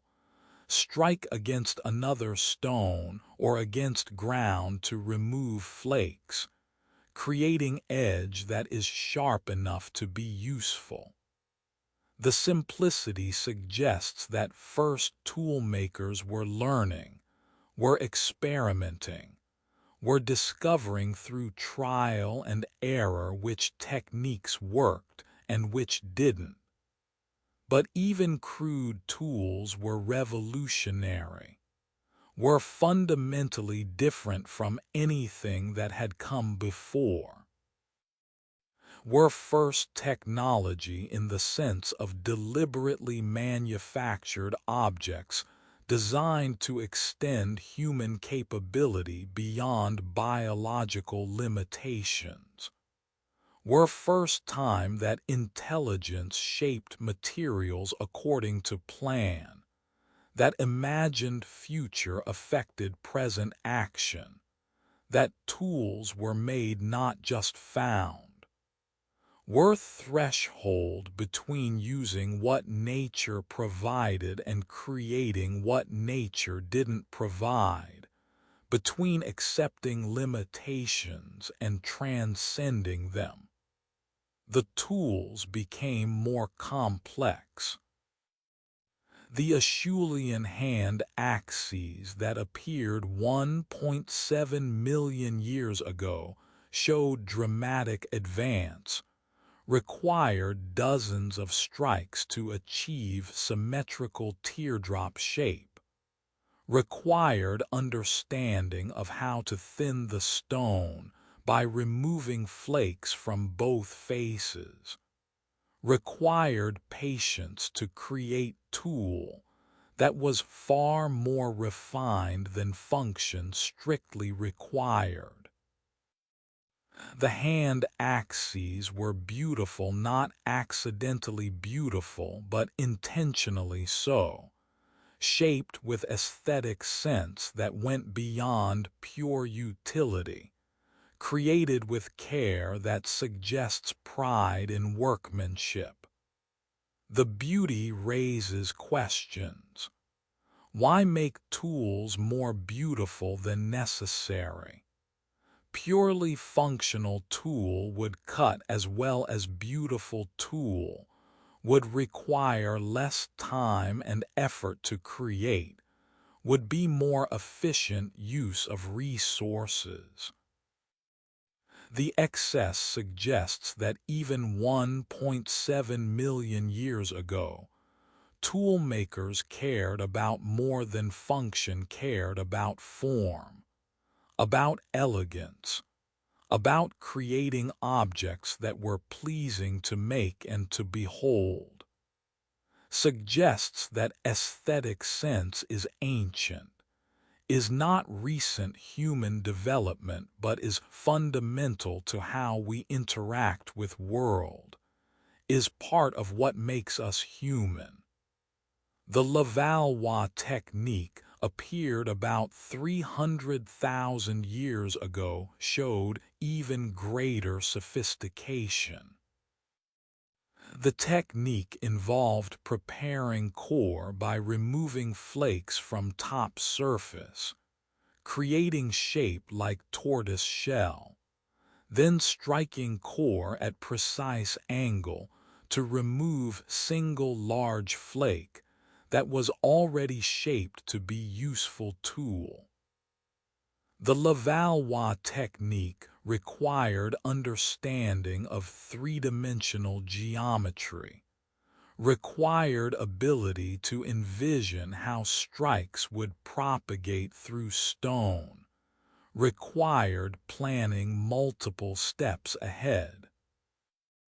The technique produced flakes that were more standardized, more predictable, more efficient use of raw material than earlier techniques. The tools required teaching. Children watching adults, learning through observation and practice, acquiring skills that took years to master. Stone knapping is not instinctive. Modern experimenters require extensive practice to create even crude tools, require years to master advanced techniques like Levallois. The teaching required patience, the adult allowing child to practice, even when practice meant wasted materials, even when child's efforts produced inferior tools that had to be discarded. The teaching required language or proto-language, some way of communicating, strike here, or angle the blow this way, or this stone will work better than that stone. The tools accumulated. Early humans didn't just make and use and discard, they made and kept, created tool kits that were carried from place to place, that were curated rather than treated as disposable. The accumulation required planning, required thinking about what might be needed in future, required carrying extra weight of tools that weren't immediately needed, but that might be needed later. The planning is what separates humans from other tool-using animals. Chimpanzees use tools but rarely make tools in advance, rarely carry tools long distances, rarely create specialized tools for specific purposes. The tools extended human capability exponentially, allowed processing of foods that would otherwise be inedible, tough plant materials, animal hides, bones that could be cracked to extract marrow, allowed hunting of animals that would otherwise be unobtainable spears and later bows, and eventually more complex weapons made humans effective predators despite lacking natural weapons like claws or large teeth, allowed construction of shelters cutting branches, shaping poles, creating structures that protected against weather, allowed creation of clothing scraping hides, cutting and sewing, making garments that allowed humans to survive in climates that naked bodies could not tolerate.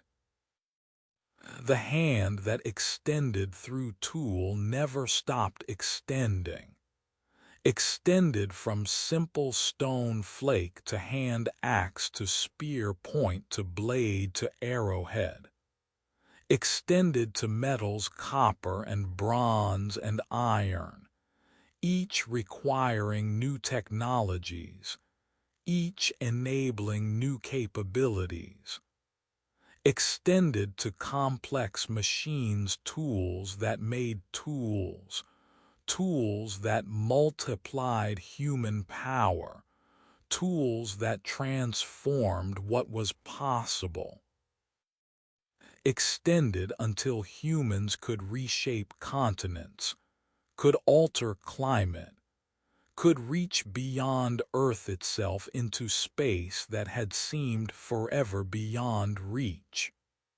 The first tool was stone, but the principle was everything, was recognition that humans were not limited to biological inheritance hands could grip, but hands plus tool could cut.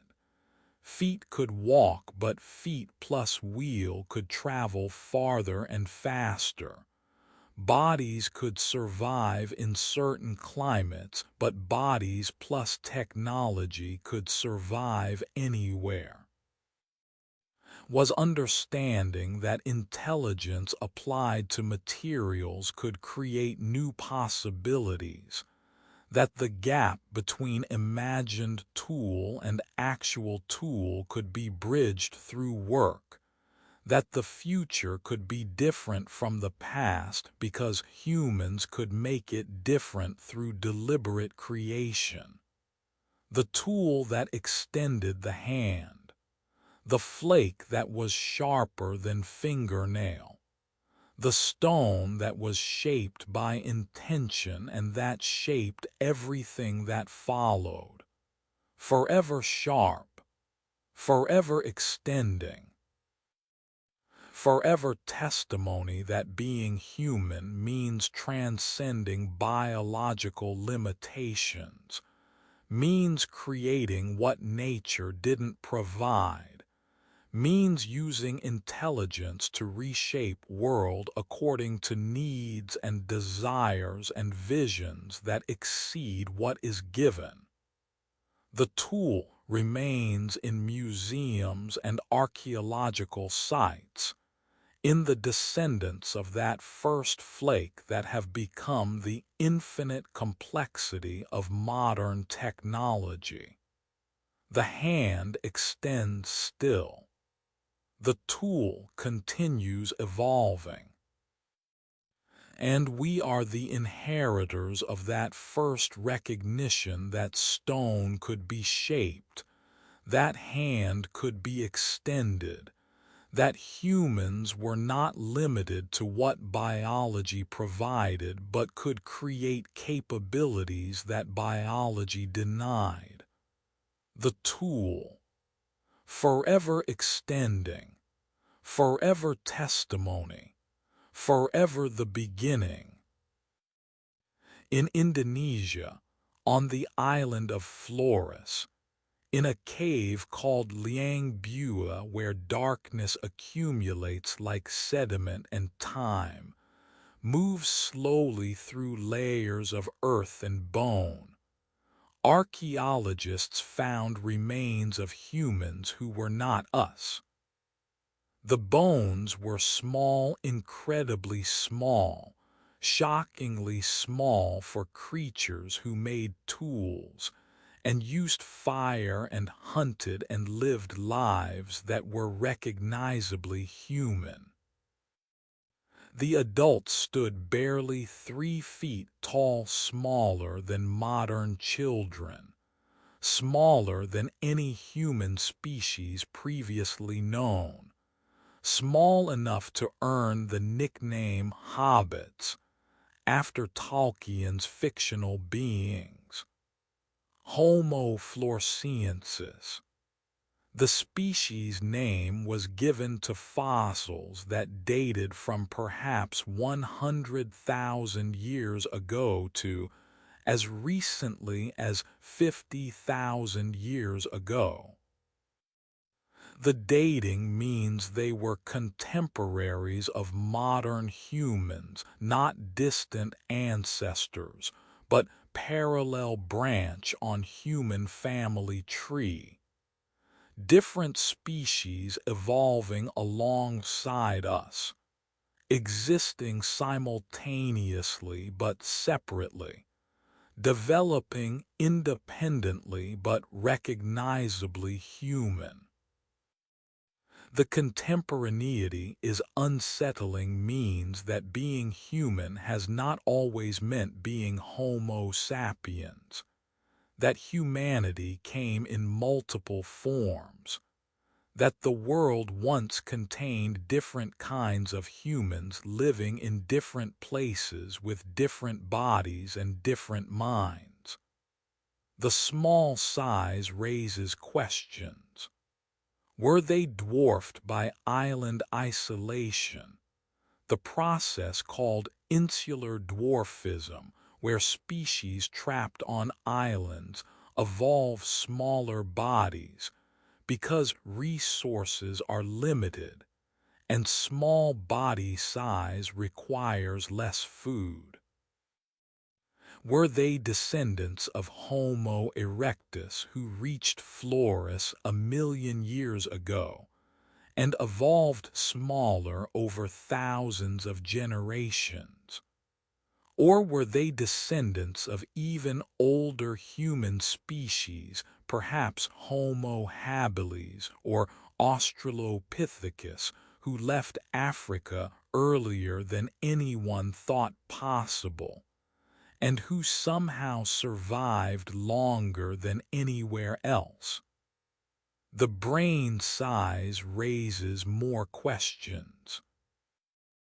The skulls show brain volumes around 400 cubic centimeters smaller than chimpanzee brains, smaller than any human brain, smaller than seemed possible for creatures who made tools as complex as the ones found in the cave.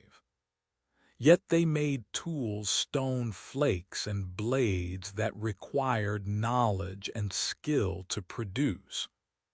They hunted. Bones of pygmy elephants found in the cave show cut marks from butchering, show that Homo floresiensis killed and processed large animals. They used fire, charcoal, and burned bones, suggest controlled use of flame for cooking and warmth and protection. How could small-brained humans do these things? The question challenges assumptions about relationship between brain size and intelligence, assumptions about what cognitive capabilities require, assumptions about what makes humans human. Perhaps intelligence is not simply function of brain size. Perhaps brain organization matters more than volume. Perhaps neural density or connectivity or chemical efficiency, allows small brain to accomplish what we assume requires large brain. Perhaps the tools and fire were learned rather than invented. Perhaps Homo floresiensis inherited these technologies from ancestors, or learned them from other human species they encountered, used them without understanding them in way that larger-brained humans understand. Or perhaps we simply don't understand intelligence, don't understand what it is or how it works, or what neural structures are necessary and what are optional. Perhaps our assumptions are wrong assumptions based on single data point of modern human intelligence, assumptions that may not generalize to other forms of consciousness, other ways of being intelligent, other solutions to problem of how to survive and thrive in world that demands both physical and mental capabilities. The faces of Homo floresiensis look at us from reconstructions, informed guesses based on skull structure, on comparative anatomy, on digital modeling that fills in missing pieces. The reconstructions show faces that are primitive, heavy brow ridges, protruding jaws, facial features that recall earlier human species more than modern humans. But the eyes are what disturb. Our human eyes. Our eyes that would have looked at world with consciousness, with intention, with emotions we would recognize. Our eyes that remind us that behind the strange face was a person, not person like us, but person nonetheless. Individual who thought and felt and lived life that mattered to them, even if it cannot matter to us except as curiosity, as reminder of paths not taken. The Neanderthals were closer relatives, shared ancestor with modern humans as recently as 500,000 years ago, evolved in Europe and Western Asia, while modern humans evolved in Africa, lived alongside modern humans for thousands of years, before disappearing around 40,000 years ago. The Neanderthals were sophisticated, made tools as complex as modern human tools, created art that included cave paintings and carved objects and jewelry, buried their dead with ceremony and grave goods, cared for injured and elderly who could not contribute to group survival. The Neanderthals interbred with modern humans. The genetic evidence is clear. Most modern humans carry small percentage of Neanderthal DNA, 1 to 4%, inherited from ancestors who mated with Neanderthals during period of contact and produced hybrid offspring who were fertile and who contributed to modern human gene pool. The interbreeding proves that Neanderthals and modern humans were similar enough biologically to produce viable offspring, proves that despite physical differences, they were same species in biological sense, proves that being human was category broad enough to include both groups. But the Neanderthals were not us.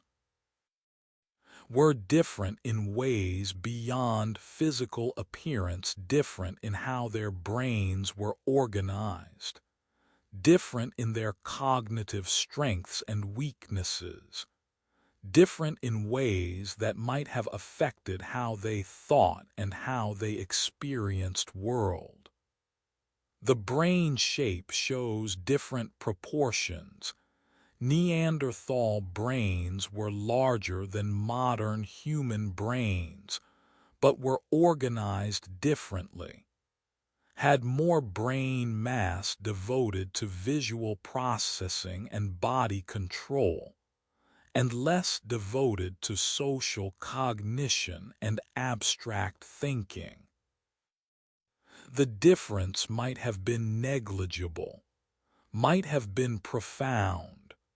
We cannot know what it was like to be Neanderthal, cannot access their consciousness, cannot understand whether their experience of being human was similar to ours or radically different.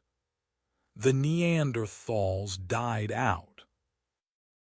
Whether modern humans killed them directly through warfare, or outcompeted them through superior technologies or social organization, or absorbed them through interbreeding until distinct Neanderthal population no longer existed, remains debated. Perhaps all three happened simultaneously. Some Neanderthals were killed, some were outcompeted, some were absorbed, and the combination was enough to eliminate them as distinct group. The elimination was slow, took thousands of years, happened gradually as modern humans expanded and Neanderthal populations contracted, ended around 40,000 years ago when last Neanderthals died in isolated refuges in southern Europe. The faces that were not quite human ask uncomfortable questions. Questions about what it means to be human when humanity comes in multiple forms. Questions about whether we would recognize other humans as human if we encountered them. Questions about what was lost when other human species died, what alternative ways of being human disappeared, what capacities and understandings and perspectives were extinguished. Questions about whether being sole surviving human species is triumph or tragedy, whether our survival and their extinction proves our superiority or simply proves our luck. The questions have no comfortable answers. The truth is that multiple human species coexisted for most of human evolutionary history, was normal rather than exceptional, was standard pattern rather than aberration. The abnormality is now the fact that only one human species survives, that humanity no longer comes in varieties, that we are alone in ways our ancestors never were. The loneliness might be price of success. Perhaps only one human species could survive long-term. Perhaps competition between human species was zero-sum, where one group's success required other groups' failure. Or loneliness might be accident, perhaps Neanderthals and Denisovans and Homo floresiensis could have survived. Perhaps their extinction was contingent rather than necessary. Perhaps world could have contained multiple human species living peacefully or contentiously, but coexisting. We will never know. The other humans are gone extinct completely or absorbed so thoroughly into modern human gene pool that they survive only as small percentages of DNA scattered through modern populations. The faces look at us from reconstructions and from occasional complete skulls, and from imagination that tries to bridge gap between them and us. Look with eyes that were human eyes. Look from lives that were human lives, even though they were not our lives, even though they were not lived by people like us, even though they were extinguished before they could be recorded in any permanent form. The face that was not quite human, the relative that is extinct. The reminder that we are last the only human species remaining from lineage that once included many sole survivors of competition or luck or both, inheritors of world that once contained multiple kinds of humans and now contains only one. The loneliness of being sole survivors. The questions about what was lost. The recognition that being human has not always meant being Homo sapiens, that humanity once came in varieties, that the faces that were not quite human were human nonetheless. The faces look at us still from museum reconstructions, from fossil evidence, from the small percentages of Neanderthal DNA that most of us carry. Look asking to be remembered, asking to be recognized as human even though different, asking us to acknowledge that they existed and mattered, and that their extinction was loss not just for them but for us, for the variety that died, for the alternatives that were eliminated, for the richness of what humanity could have been if more than one version had survived. Language was not sudden invention, was not moment when first word was spoken, and everything changed. Was gradual emergence across hundreds of thousands or millions of years, sounds becoming symbols, symbols becoming structured, structure becoming grammar that could express infinite thoughts through finite rules. Was process so slow that no generation recognized it was happening, so gradual that the change was visible only across deep time, yet so profound that it transformed what it meant to be human? We do not know when language began.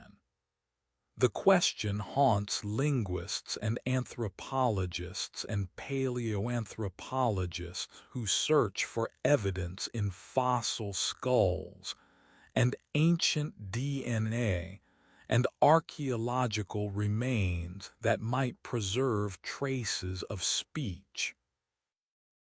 Some argue language began 2 million years ago with Homo erectus, who migrated across continents and needed sophisticated communication for coordination, who had brain size approaching modern humans, and possibly had neural structures necessary for speech. Some argue 500,000 years ago, when brain size and throat structure reached configurations that made complex speech physically possible.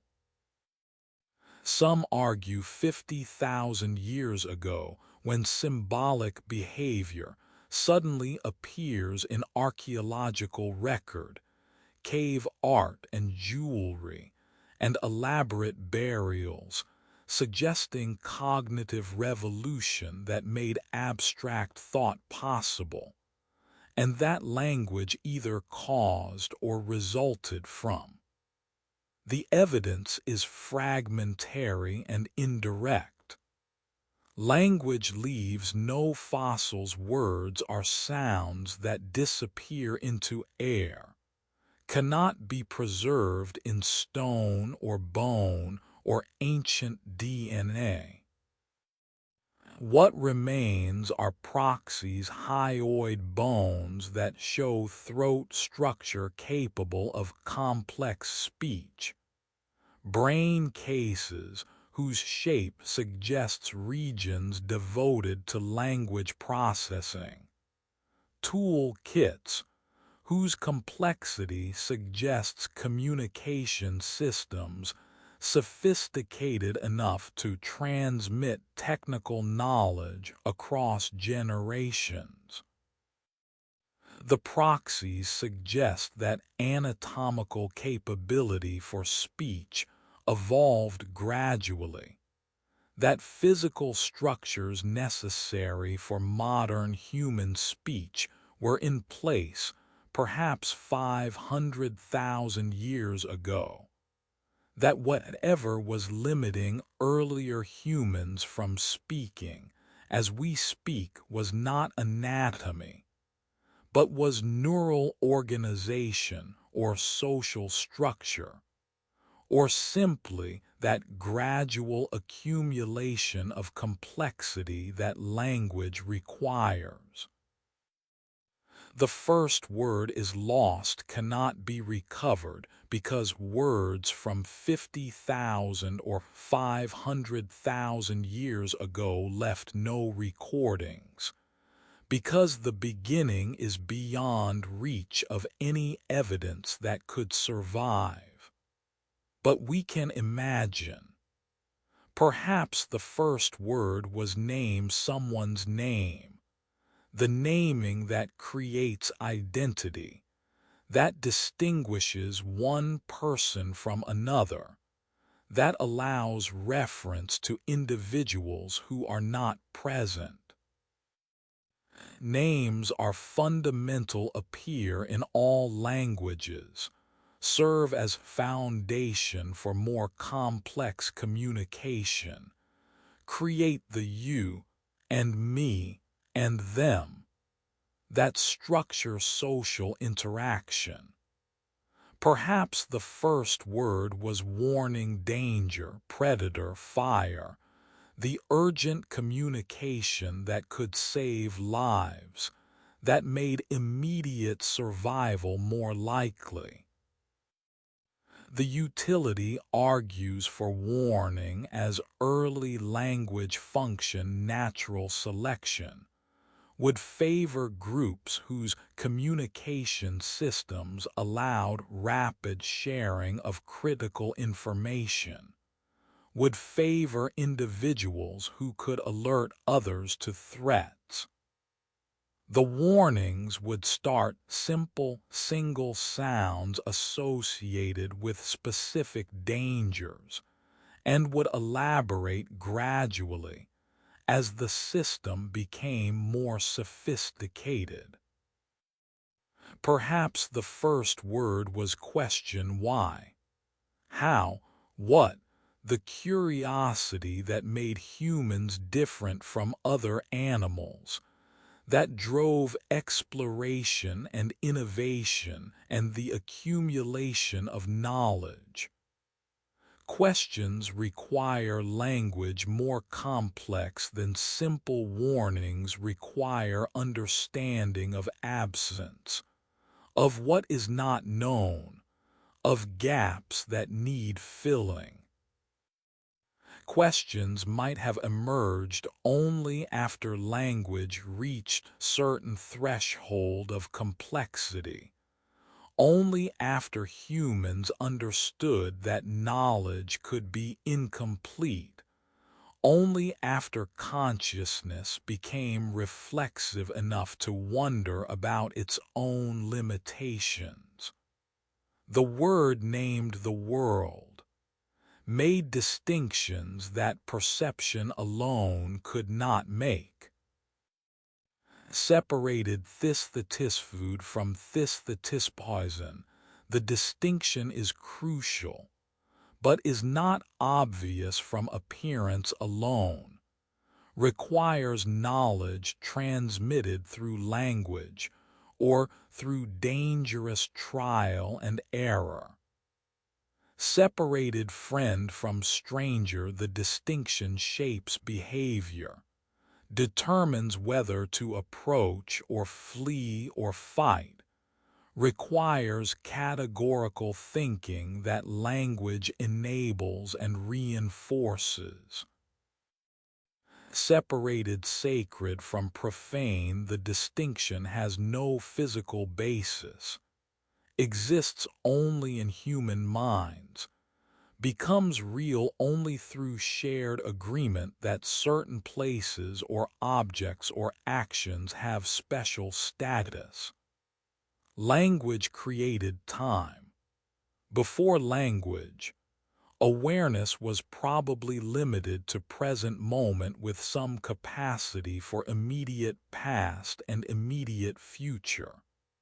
But language allows discussion of distant past and distant future, allows yesterday and tomorrow and many seasons ago, and when ice comes, allows planning across scales that exceed individual lifespan, allows transmission of knowledge about events that current generation did not witness, but that previous generations recorded in oral tradition, allows history, the preservation of past through narrative that connects present to origins, that creates continuity across generations, that makes humans aware of themselves as part of larger temporal structure. Language created abstraction. Before language, thinking was probably limited to concrete things: this stone, that animal, my hunger. But language allows discussion of justice and beauty and truth, concepts that have no physical form, but that shape human behavior as powerfully as physical needs. Allows moral reasoning, discussion of right and wrong, of what should be versus what is, of ideals that never exist in pure form, but that provide standards against which reality is judged. Allows science, the abstract principles that govern natural phenomena, the mathematical relationships that describe physical laws, the theoretical constructs that predict observations not yet made. Language created shared reality. Without language, each individual experiences world through private perception. What I see and hear and feel is mine alone, cannot be directly shared with others. Language creates intersubjectivity, allows me to describe my experience, and allows you to understand the description, and allows us both to confirm that we are experiencing same external reality. The confirmation is never perfect. Language is ambiguous. Understanding is incomplete. Private experience can never be fully communicated. But language creates enough sharing that humans can coordinate understanding, can build on others' knowledge, can accumulate culture that transcends individual minds. The accumulation is what makes humans unique. Other animals have communication systems, bird songs and whale calls, and bee dances and primate vocalizations. But no other system has language's productivity, the ability to create infinite novel statements from finite elements. No other system has language's displacement, the ability to discuss things distant in space and time. No other system has language's reflexivity, the ability to use language to discuss language itself. These properties make human communication fundamentally different in kind rather than merely in degree, make possible the cultural accumulation that defines human civilization. Language varies enormously across cultures. Currently, about 7,000 languages spoken globally, each with different sounds and grammatical structures and vocabularies. The variation demonstrates that language is cultural rather than biological, while capacity for language is innate. Particular languages must be learned, are transmitted through culture rather than through genes. The variation also demonstrates that all languages are equally complex and capable. There are no primitive languages, no languages that cannot express modern concepts, no languages that are inherently limited. Any human raised in any linguistic environment will acquire whatever language they are exposed to with equal facility. Yet beneath the variation is unity. All languages have nouns and verbs.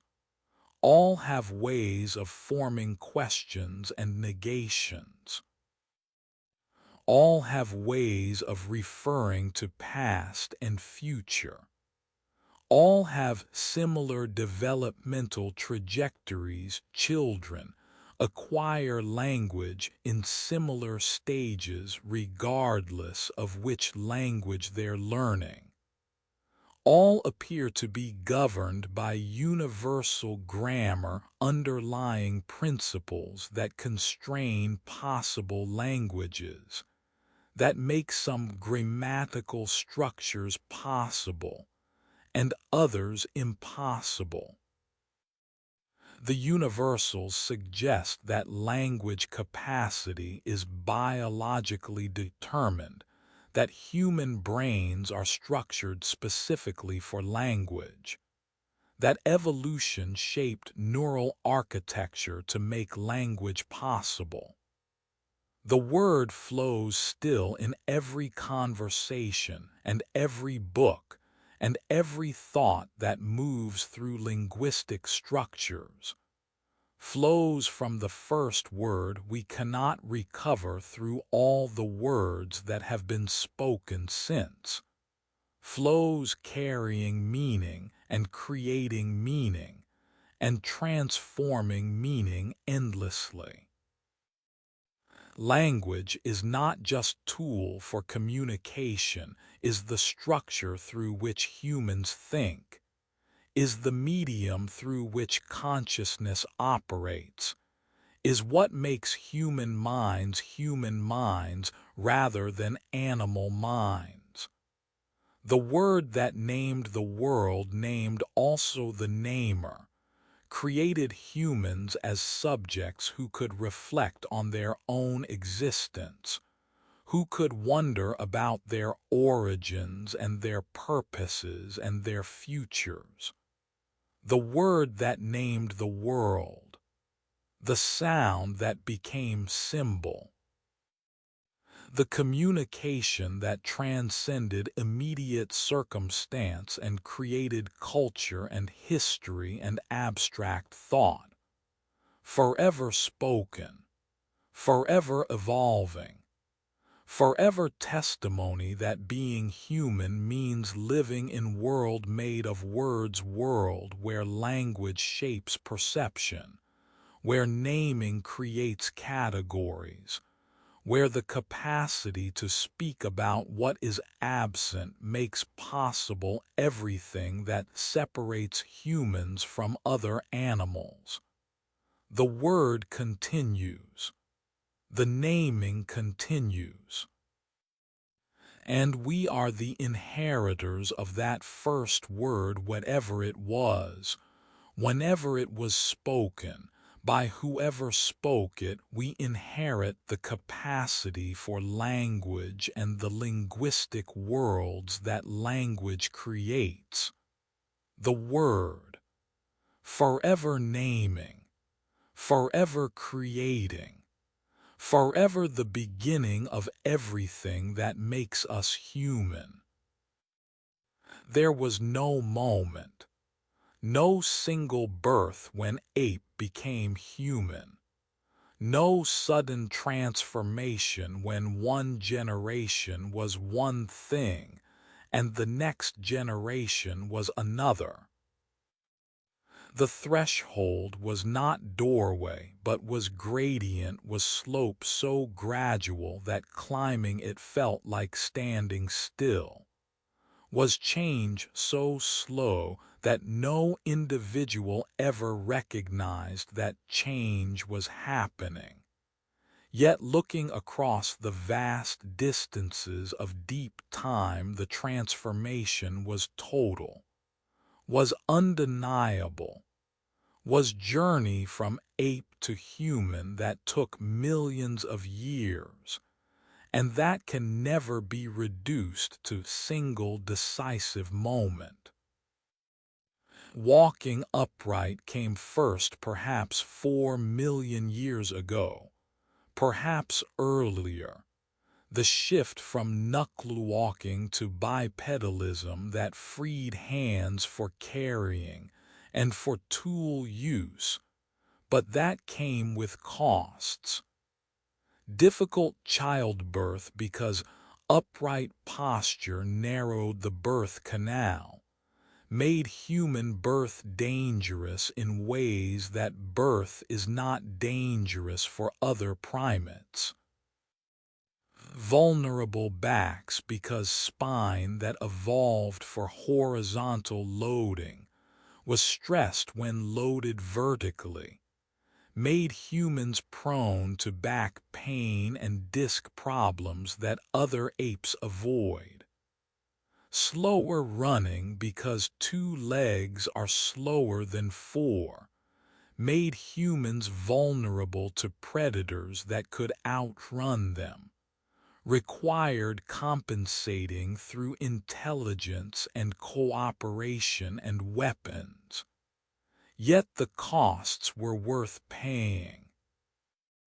The freed hands could carry food back to home base rather than eating where food was found, could transport infants who could no longer cling to mother's fur, could eventually make and carry tools that extended human capability beyond biological inheritance. The upright posture, reduced sun exposure upright body, presents less surface area to overhead sun than horizontal body, reduces heat stress in tropical environment where early humans evolved. The height allowed seeing over tall grass in savanna, allowed spotting predators and prey from greater distance, provided surveillance advantage that four-legged ancestors lacked. Brain expansion came later, perhaps 2 million years ago.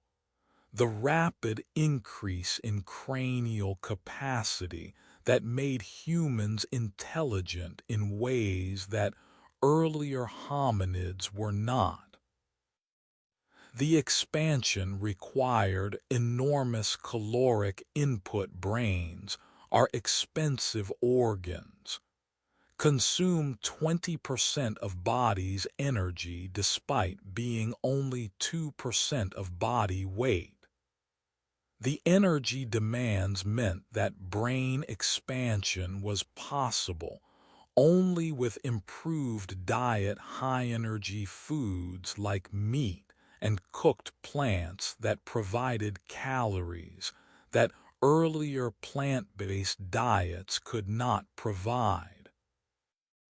The improved diet created feedback loop. Larger brains enabled better hunting and food processing, which enabled even larger brains, which enabled even better hunting in cycle that accelerated brain growth.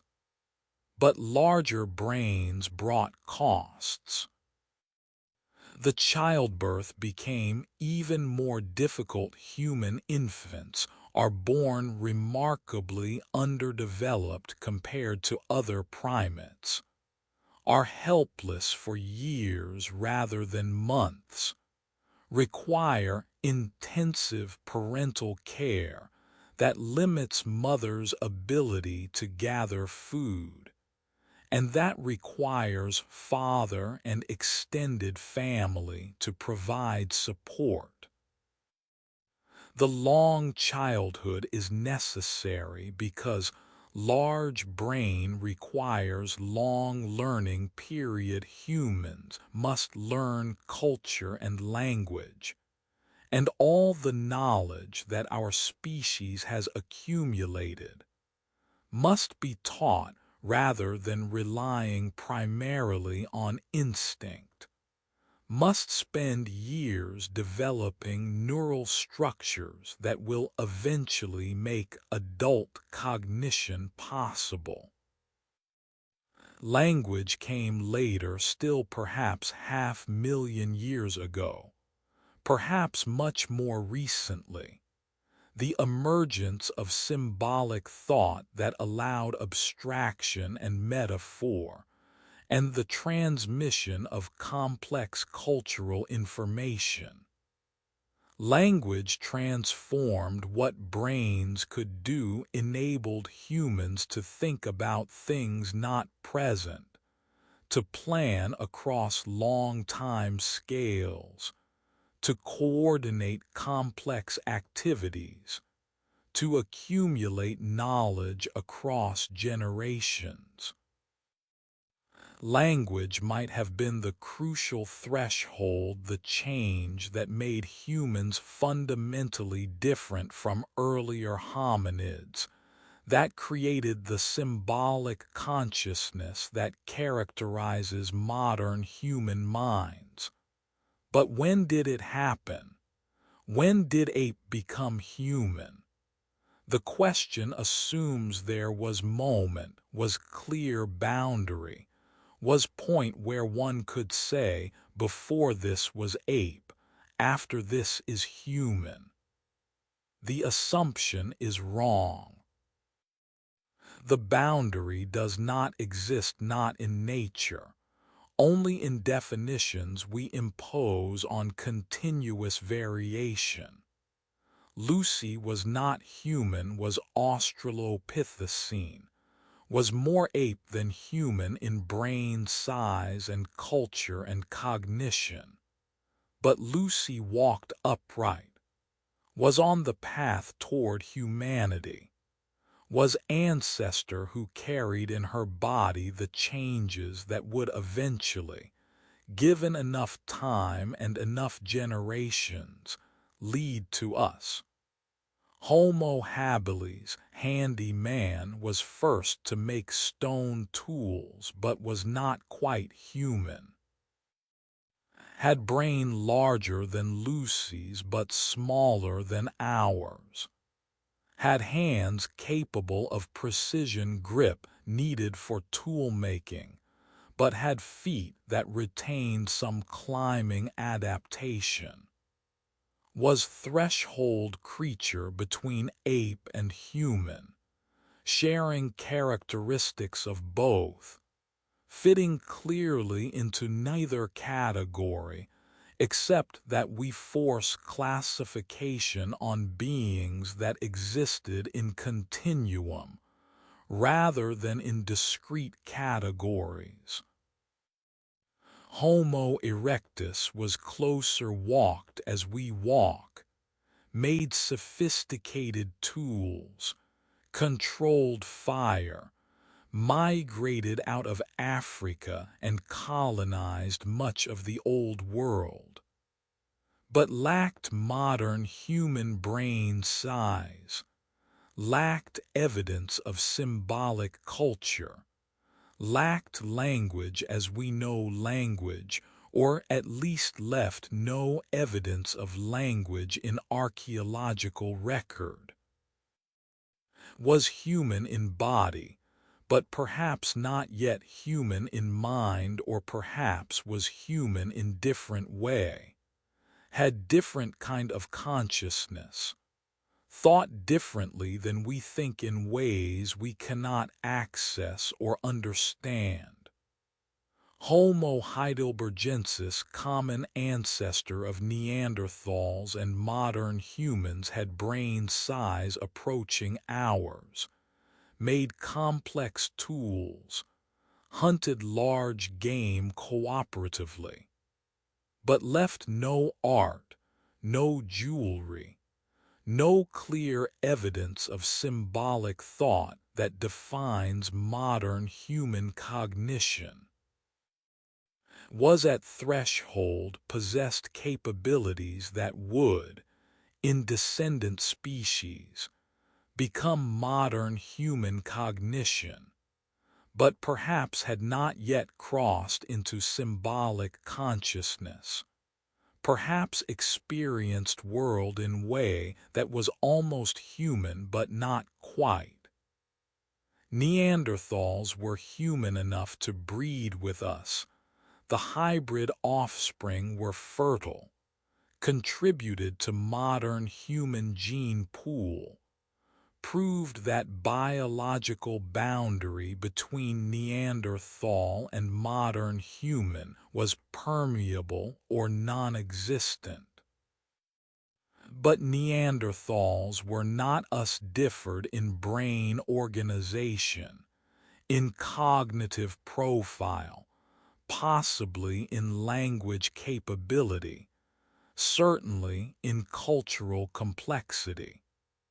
Were parallel solution to question of what human could mean different answer that coexisted with our answer for thousands of years before disappearing. Where is the threshold? If we trace lineage backward from modern humans through Neanderthal common ancestor, through Homo heidelbergensis, through Homo erectus, through Homo habilis, through Australopithecines, where do we stop being human? Lucy walked upright, but that is not enough. Birds walk upright. Homo habilis made tools, but that is not enough. Chimpanzees make simple tools. Homo erectus controlled fire, but that is not enough. Fire control alone does not make human consciousness. Homo heidelbergensis had large brain, but that is not enough. Brain size without symbolic culture is not humanity as we understand it. The truth is that the threshold is not place, but is process, is not moment, but is movement that continues still. The becoming never ended, did not stop when anatomically modern humans appeared 300,000 years ago, did not stop when behavioral modernity appeared 50,000 years ago, has not stopped now. We are not finished product, but our work in progress. Evolution continues operating on us as it operated on our ancestors. Culture continues shaping us in ways that biology alone cannot account for. We continue changing in ways we do not recognize because the change is so gradual. Because no generation experiences itself as different from previous generation, even though across deep time the transformation is total. The threshold where ape became human is not behind us in distant past, is beneath our feet in present moment, is ahead of us in future we cannot imagine. We stand on threshold still between what we were and what we are becoming, between ape past and post-human future, between biological evolution that shaped us for millions of years and cultural and technological evolution that now shapes us faster than biology ever could. The threshold has no ending because becoming has no ending, because humans are not stable category, but our process, our movement, our continuous transformation.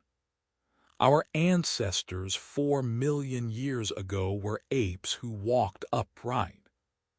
Our ancestors 2 million years ago were apes who made tools. Our ancestors 500,000 years ago were almost humans who had large brains, but perhaps not yet symbolic consciousness. Our ancestors 50,000 years ago were anatomically and behaviorally modern humans who were like us in every way that matters. But were they us? Were they human in the way we are human? Did they experience consciousness as we experience it? Did they think as we think, feel as we feel, understand themselves as we understand ourselves? We cannot know, cannot access their consciousness, cannot experience world as they experienced it, cannot do more than project our own consciousness backward and assume theirs was similar. Perhaps it was. Perhaps consciousness is universal, is same in all humans regardless of when or where they lived. Or perhaps consciousness changes, perhaps the invention of writing changed how humans think. Perhaps literacy restructures neural organization. Perhaps modern consciousness, with its constant information overload, and its global interconnection is fundamentally different from consciousness of isolated preliterate groups who lived closer to nature and farther from technology.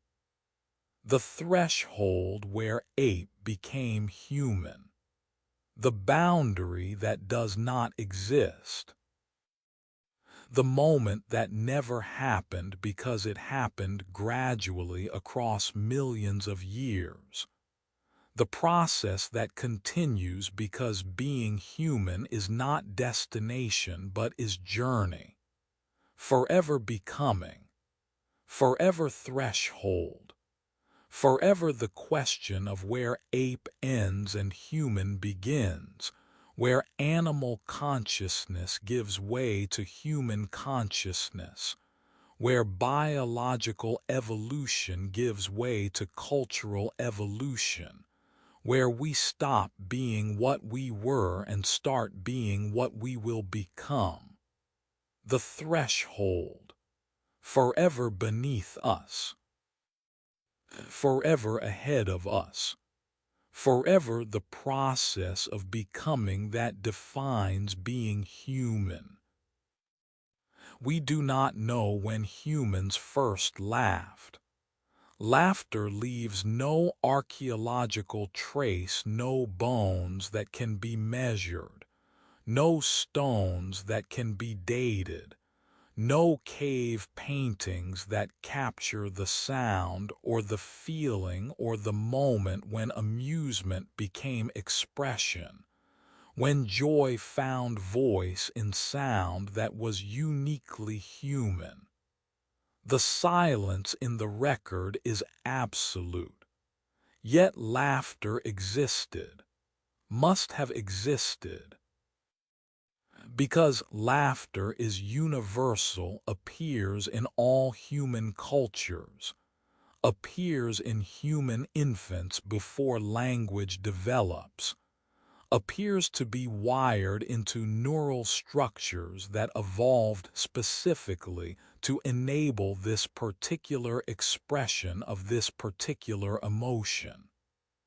Laughter is ancient, predates humanity, appears in our closest primate relatives, proves that capacity for laughter is inheritance from ancestors who were not yet human. Chimpanzees laugh, make panting sounds during play that acoustically resemble human laughter, that serve similar social functions, that express similar emotional states. Bonobos laugh, gorillas laugh, orangutans laugh. The laughter is different from ours, is more like panting, lacks the melodic quality of human laughter, cannot be voluntarily controlled in ways that human laughter can be controlled. But the similarity is unmistakable. The evolutionary continuity is clear. Yet human laughter is different, is more than primate panting, became something more complex when it became human, became communication more subtle than words, became expression that carries meanings language cannot capture, became social tool more powerful than simple expression of amusement. The laughter that signals safety, the laughter among friends that says, "We are relaxed together. No threat exists. We can let guards down." The laughter that creates bonds, shared amusement that connects people more deeply than shared silence, that creates intimacy through synchronized response to humor. The laughter that diffuses tension, the nervous laughter that transforms awkwardness into something bearable, that makes uncomfortable situations manageable through acknowledgement that they are awkward. The laughter that includes and excludes. The in-group laughter that strengthens solidarity while implicitly defining who is not part of the group. The laughter at someone versus laughter with someone, the distinction is crucial. Shapes whether laughter builds relationship or damages it.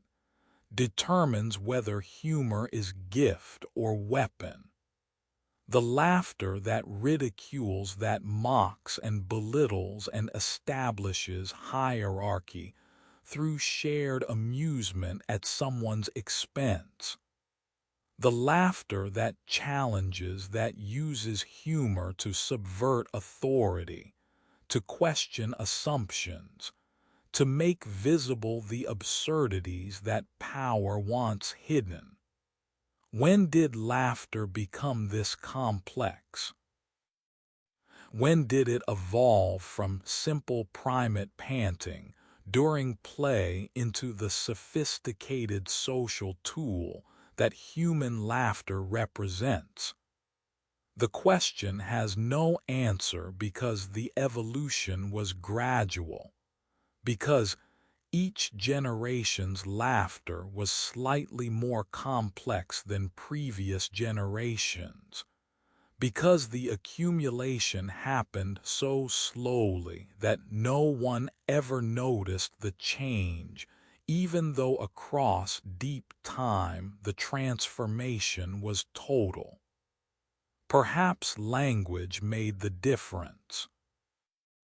Perhaps once humans could speak, once they could create narratives and describe situations and play with multiple meanings, laughter could attach to more complex cognitive processes, could respond not just to physical play, but to verbal wit, could express amusement at incongruity, at the gap between expectation and reality, at the juxtaposition of unlike things, at the reversal of normal categories.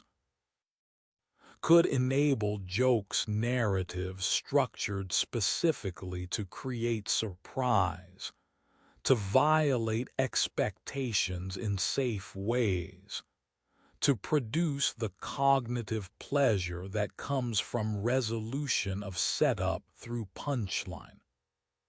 The first human laughter, real laughter, not just primate panting, but human humor, perhaps came when someone made connection between unlike things and recognized the incongruity as funny. Perhaps when someone's dignity was undermined in non-threatening way and group responded with laughter that said, "We see your vulnerability, but we still accept you. Your loss of dignity does not threaten your status among us." Perhaps when language became sophisticated enough to enable wordplay, to create ambiguity, to allow double meanings that are humor's foundation. Or perhaps laughter was always complex.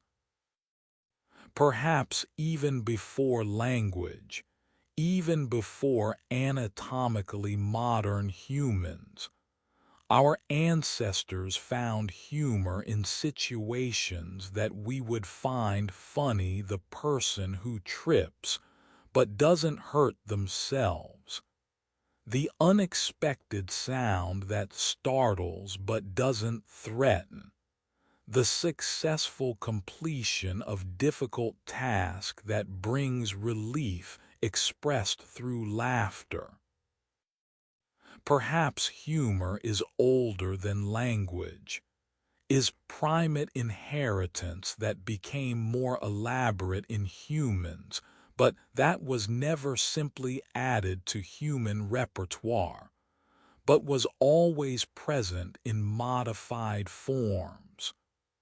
The functions of laughter are multiple. Laughter is play, is signal that interaction is non-serious, is permission to engage in mock aggression or mock danger without fear of real consequences. Laughter is bonding, creates emotional synchrony, coordinates group members' emotional states, strengthens relationships through shared positive experiences. Laughter is learning, allows exploration of boundaries in safe ways, allows practice of social skills, allows experimentation with taboo topics through humor that makes the taboo discussable.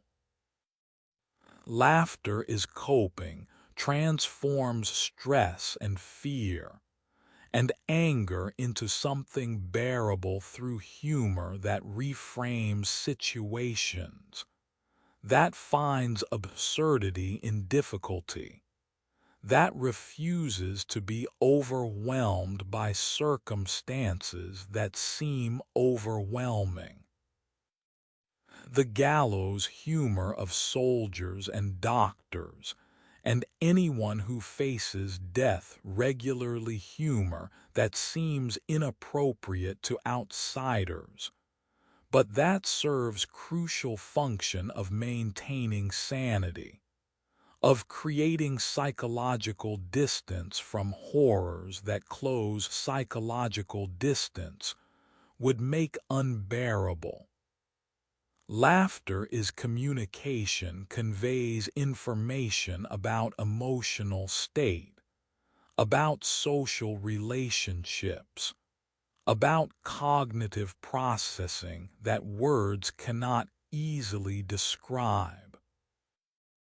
The different types of laughter: genuine, spontaneous laughter versus polite social laughter versus nervous, anxious laughter versus mocking, derisive laughter. Each conveys different meaning. Each serves different function. Each is recognizable by acoustic properties that listeners decode automatically without conscious awareness. Laughter is universal, but humor is cultural. What makes one culture laugh might not amuse another. What was funny in past might not be funny now. Humor requires shared context, shared knowledge, shared values, shared experiences that make joke land or make it fail. Yet beneath cultural variation are universal patterns. Humans everywhere laugh at incongruity, at surprise, at relief from tension, at transgression of norms in safe contexts. The universals suggest deep roots, suggest that humor is not arbitrary cultural construction, but is expression of cognitive and emotional structures that all humans share. The first laughter echoes still in every joke told around dinner tables or campfires, in every comedy performance, in every moment when humans connect through shared amusement. Echoes from beginning we cannot date, from moment we cannot recover, from the first time someone laughed and someone else understood and laughed too, and the sound bound them together in recognition that being human meant finding joy in absurdity, finding connection in shared amusement, finding relief in laughter that acknowledges difficulty while refusing to surrender to it. The laughter of children, spontaneous and frequent and expressing pure joy without self-consciousness perhaps, resembles the first human laughter more closely than adult laughter does. Children laugh at simple incongruities, at peekaboo games where face disappears and reappears, at funny sounds and unexpected movements, at the pure pleasure of play, without concern for social appropriateness or comedic sophistication. The child's laughter is unguarded, is honest, is expression of delight that has not yet been complicated by social norms and cultural expectations. As we age, laughter becomes more controlled, more about social bonding than pure amusement, more performative than spontaneous, more tool than expression. We learn to laugh at jokes we don't find funny because laughing is expected. Learn to suppress laughter when amusement is inappropriate. Learn to use laughter strategically to ingratiate ourselves, to deflect criticism, to mask discomfort.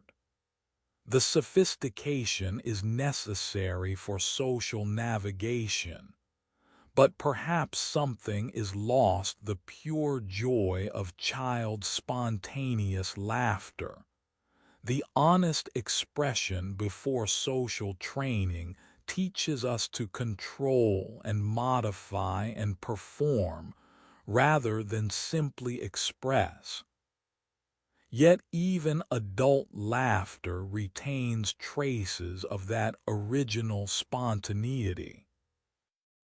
The laughter that overtakes us despite attempts to suppress it, the inappropriate laughter during serious moments, the laughter that starts as small chuckle and builds until it's uncontrollable, the shared laughter among friends that feeds on itself, until everyone is laughing not at original joke, but at the act of laughing together.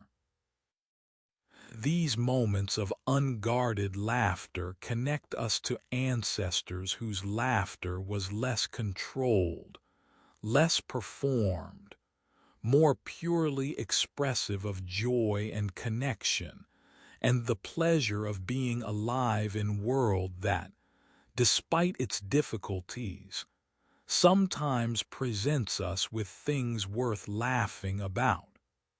The echo of the first laughter, the sound that made us human, the joy that survived through all hardships and all sorrows and all the difficulties that being human entails, forever echoing, forever binding people together through shared amusement, forever testimony that humans need more than food and shelter and safety, need joy, need humor, need laughter that transforms difficulty into something bearable, and that creates moments of connection and pleasure even in a world that often seems designed to deny both.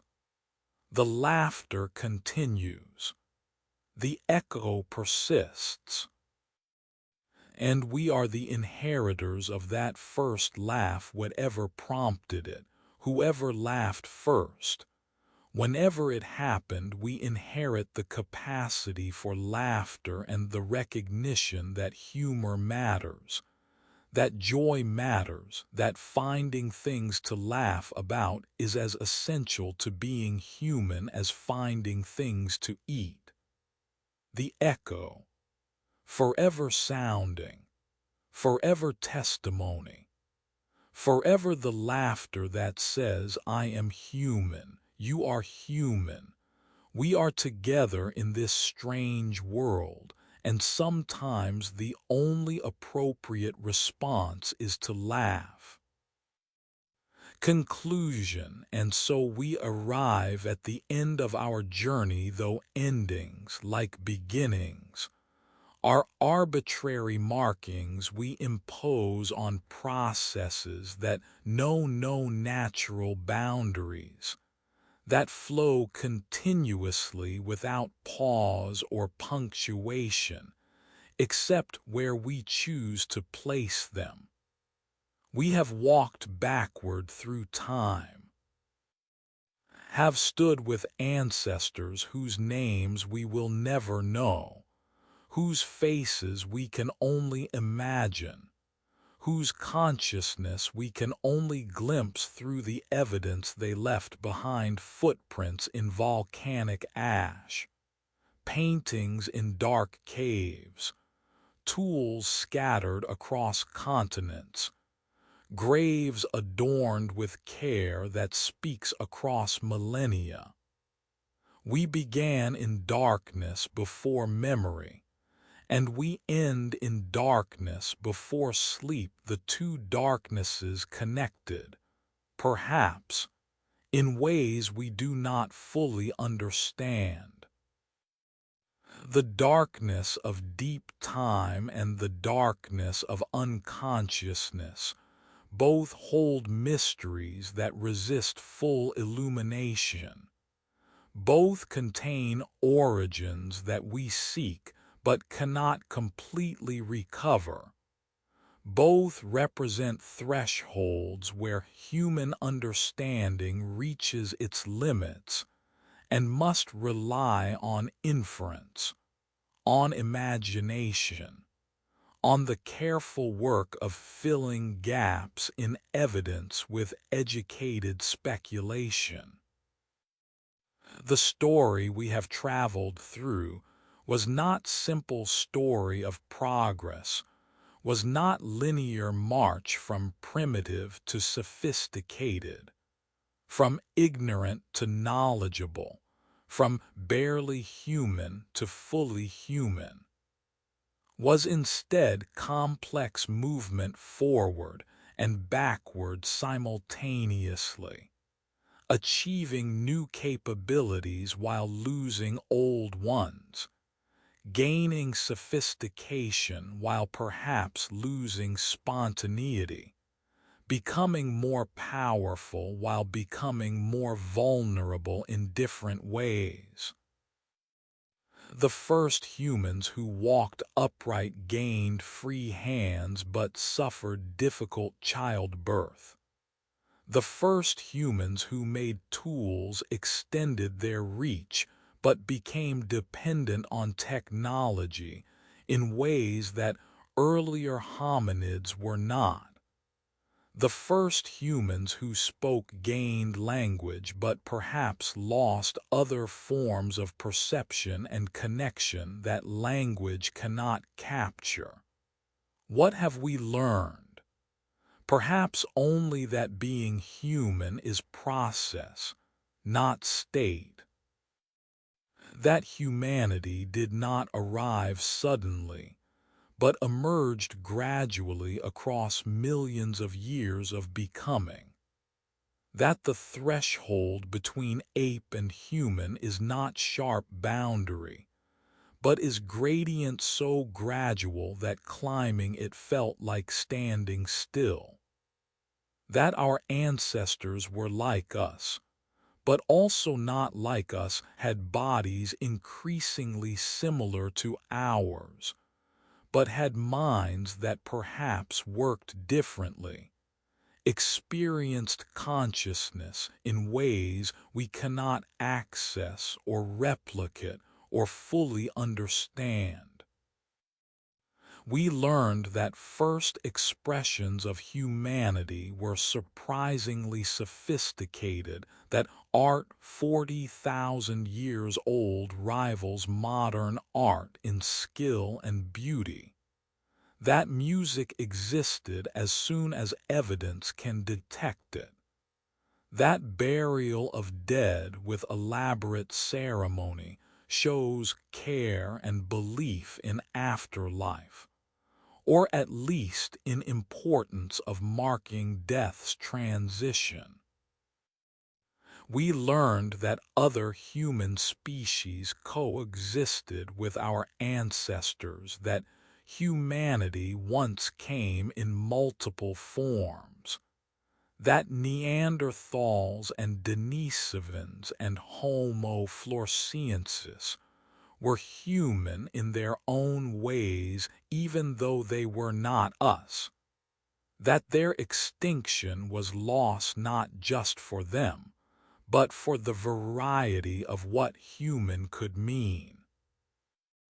We learned that migration is fundamental to human nature, that our ancestors walked out of Africa 50,000 years ago and never stopped moving, that curiosity and restlessness and drive to see what lies beyond horizon are inheritances we carry still, that being human means being uncomfortable with staying in one place, means always wondering what lies beyond, means continuing the journey that began with first footprints, and that continues in every journey we take.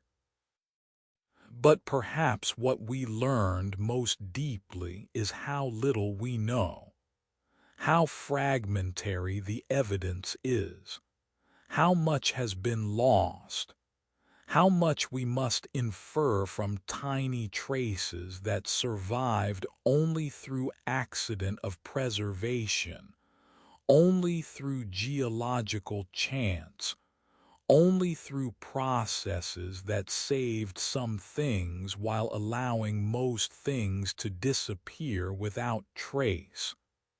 The silence in the record is vast. The voices of ancestors are mostly silent. The thoughts and feelings and daily experiences of people who lived and died across millions of years are gone, left no record except in the bones and stones and rare preservations that archaeology recovers and interprets. The evening has deepened now into night. The journey through time has brought us full circle from darkness of deep time to darkness of sleep that approaches. The history we have traveled was never simply about past, was always about present too, about understanding where we came from in order to understand what we are, about recognizing that we are not finished products, but are continuations of processes that began millions of years ago, and that continue still, about seeing ourselves as part of lineage that stretches backward to origins we can barely glimpse and forward to futures we cannot imagine. Rest now. Let the journey settle into sleep's embrace. Let the weight of deep time become something lighter, not burden but connection, not distance but intimacy, not separation but recognition that we are linked to every human who came before through unbroken chain of ancestors, through inheritance of bodies and minds that evolved across millions of years specifically to make us possible. The footprints walk through time. The cave paintings endure in darkness. The bone flutes are silent but speak of music that once was. The graves remember the dead. The migrations continue. The hands reach across millennia. The fires gather us still. The tools extend our reach. The faces that were not quite human look at us from reconstructions and from the Neanderthal DNA that many of us carry. The words name the world. The threshold remains beneath us. The laughter echoes. And we are the inheritors, are the children of all these ancestors, are the latest chapter in story that began millions of years ago with apes who learned to walk upright, are not ending but are continuation, are not destination but are passage between what was and what will be, are standing on threshold always between past we barely understand and future we cannot predict, between animal origins and uncertain destiny, between the ape we were and whatever we are becoming. Sleep now. Dream of ancestors who walked before you. Dream of the long journey from ape to human. Dream of the becoming that has no ending because we are always becoming, are always threshold, are always standing between what we were and what we will be. The journey continues in your dreams. The story has no ending because you are part of it. You are the latest sentence in narrative that began millions of years ago and that continues through you and through all humans who live now and who will live in futures we cannot imagine. The footprints walk. The paintings endure. The music plays in silence. The graves remember. The hands reach, the fires burn, the tools extend, the faces watch, the words flow, the threshold waits, the laughter echoes, and you carry it all forward. Carry the inheritance of millions of years of evolution. Carry the DNA of ancestors who survived impossible odds. Carry the culture and language and knowledge and humor and consciousness that define being human. Carry the journey forward into whatever comes next. Rest now. The journey is complete for tonight. But the larger journey, the journey of becoming human, that journey never ends. You are part of it. Forever connected to ancestors you will never know but whose lives made your life possible. Forever standing on threshold where ape became human and where human continues becoming whatever humans will become. Sleep well, dream deep. And when you wake, remember that you are human, the latest expression of process that began in Africa millions of years ago, the inheritor of all the ancestors who walked and painted and made music and buried their dead and migrated across the world and spoke the first words and laughed the first laughter. You are human. And being human means carrying forward what was given, means continuing the journey, means standing on threshold always between past and future, between what we were and what we will become. The evening ends. The darkness deepens.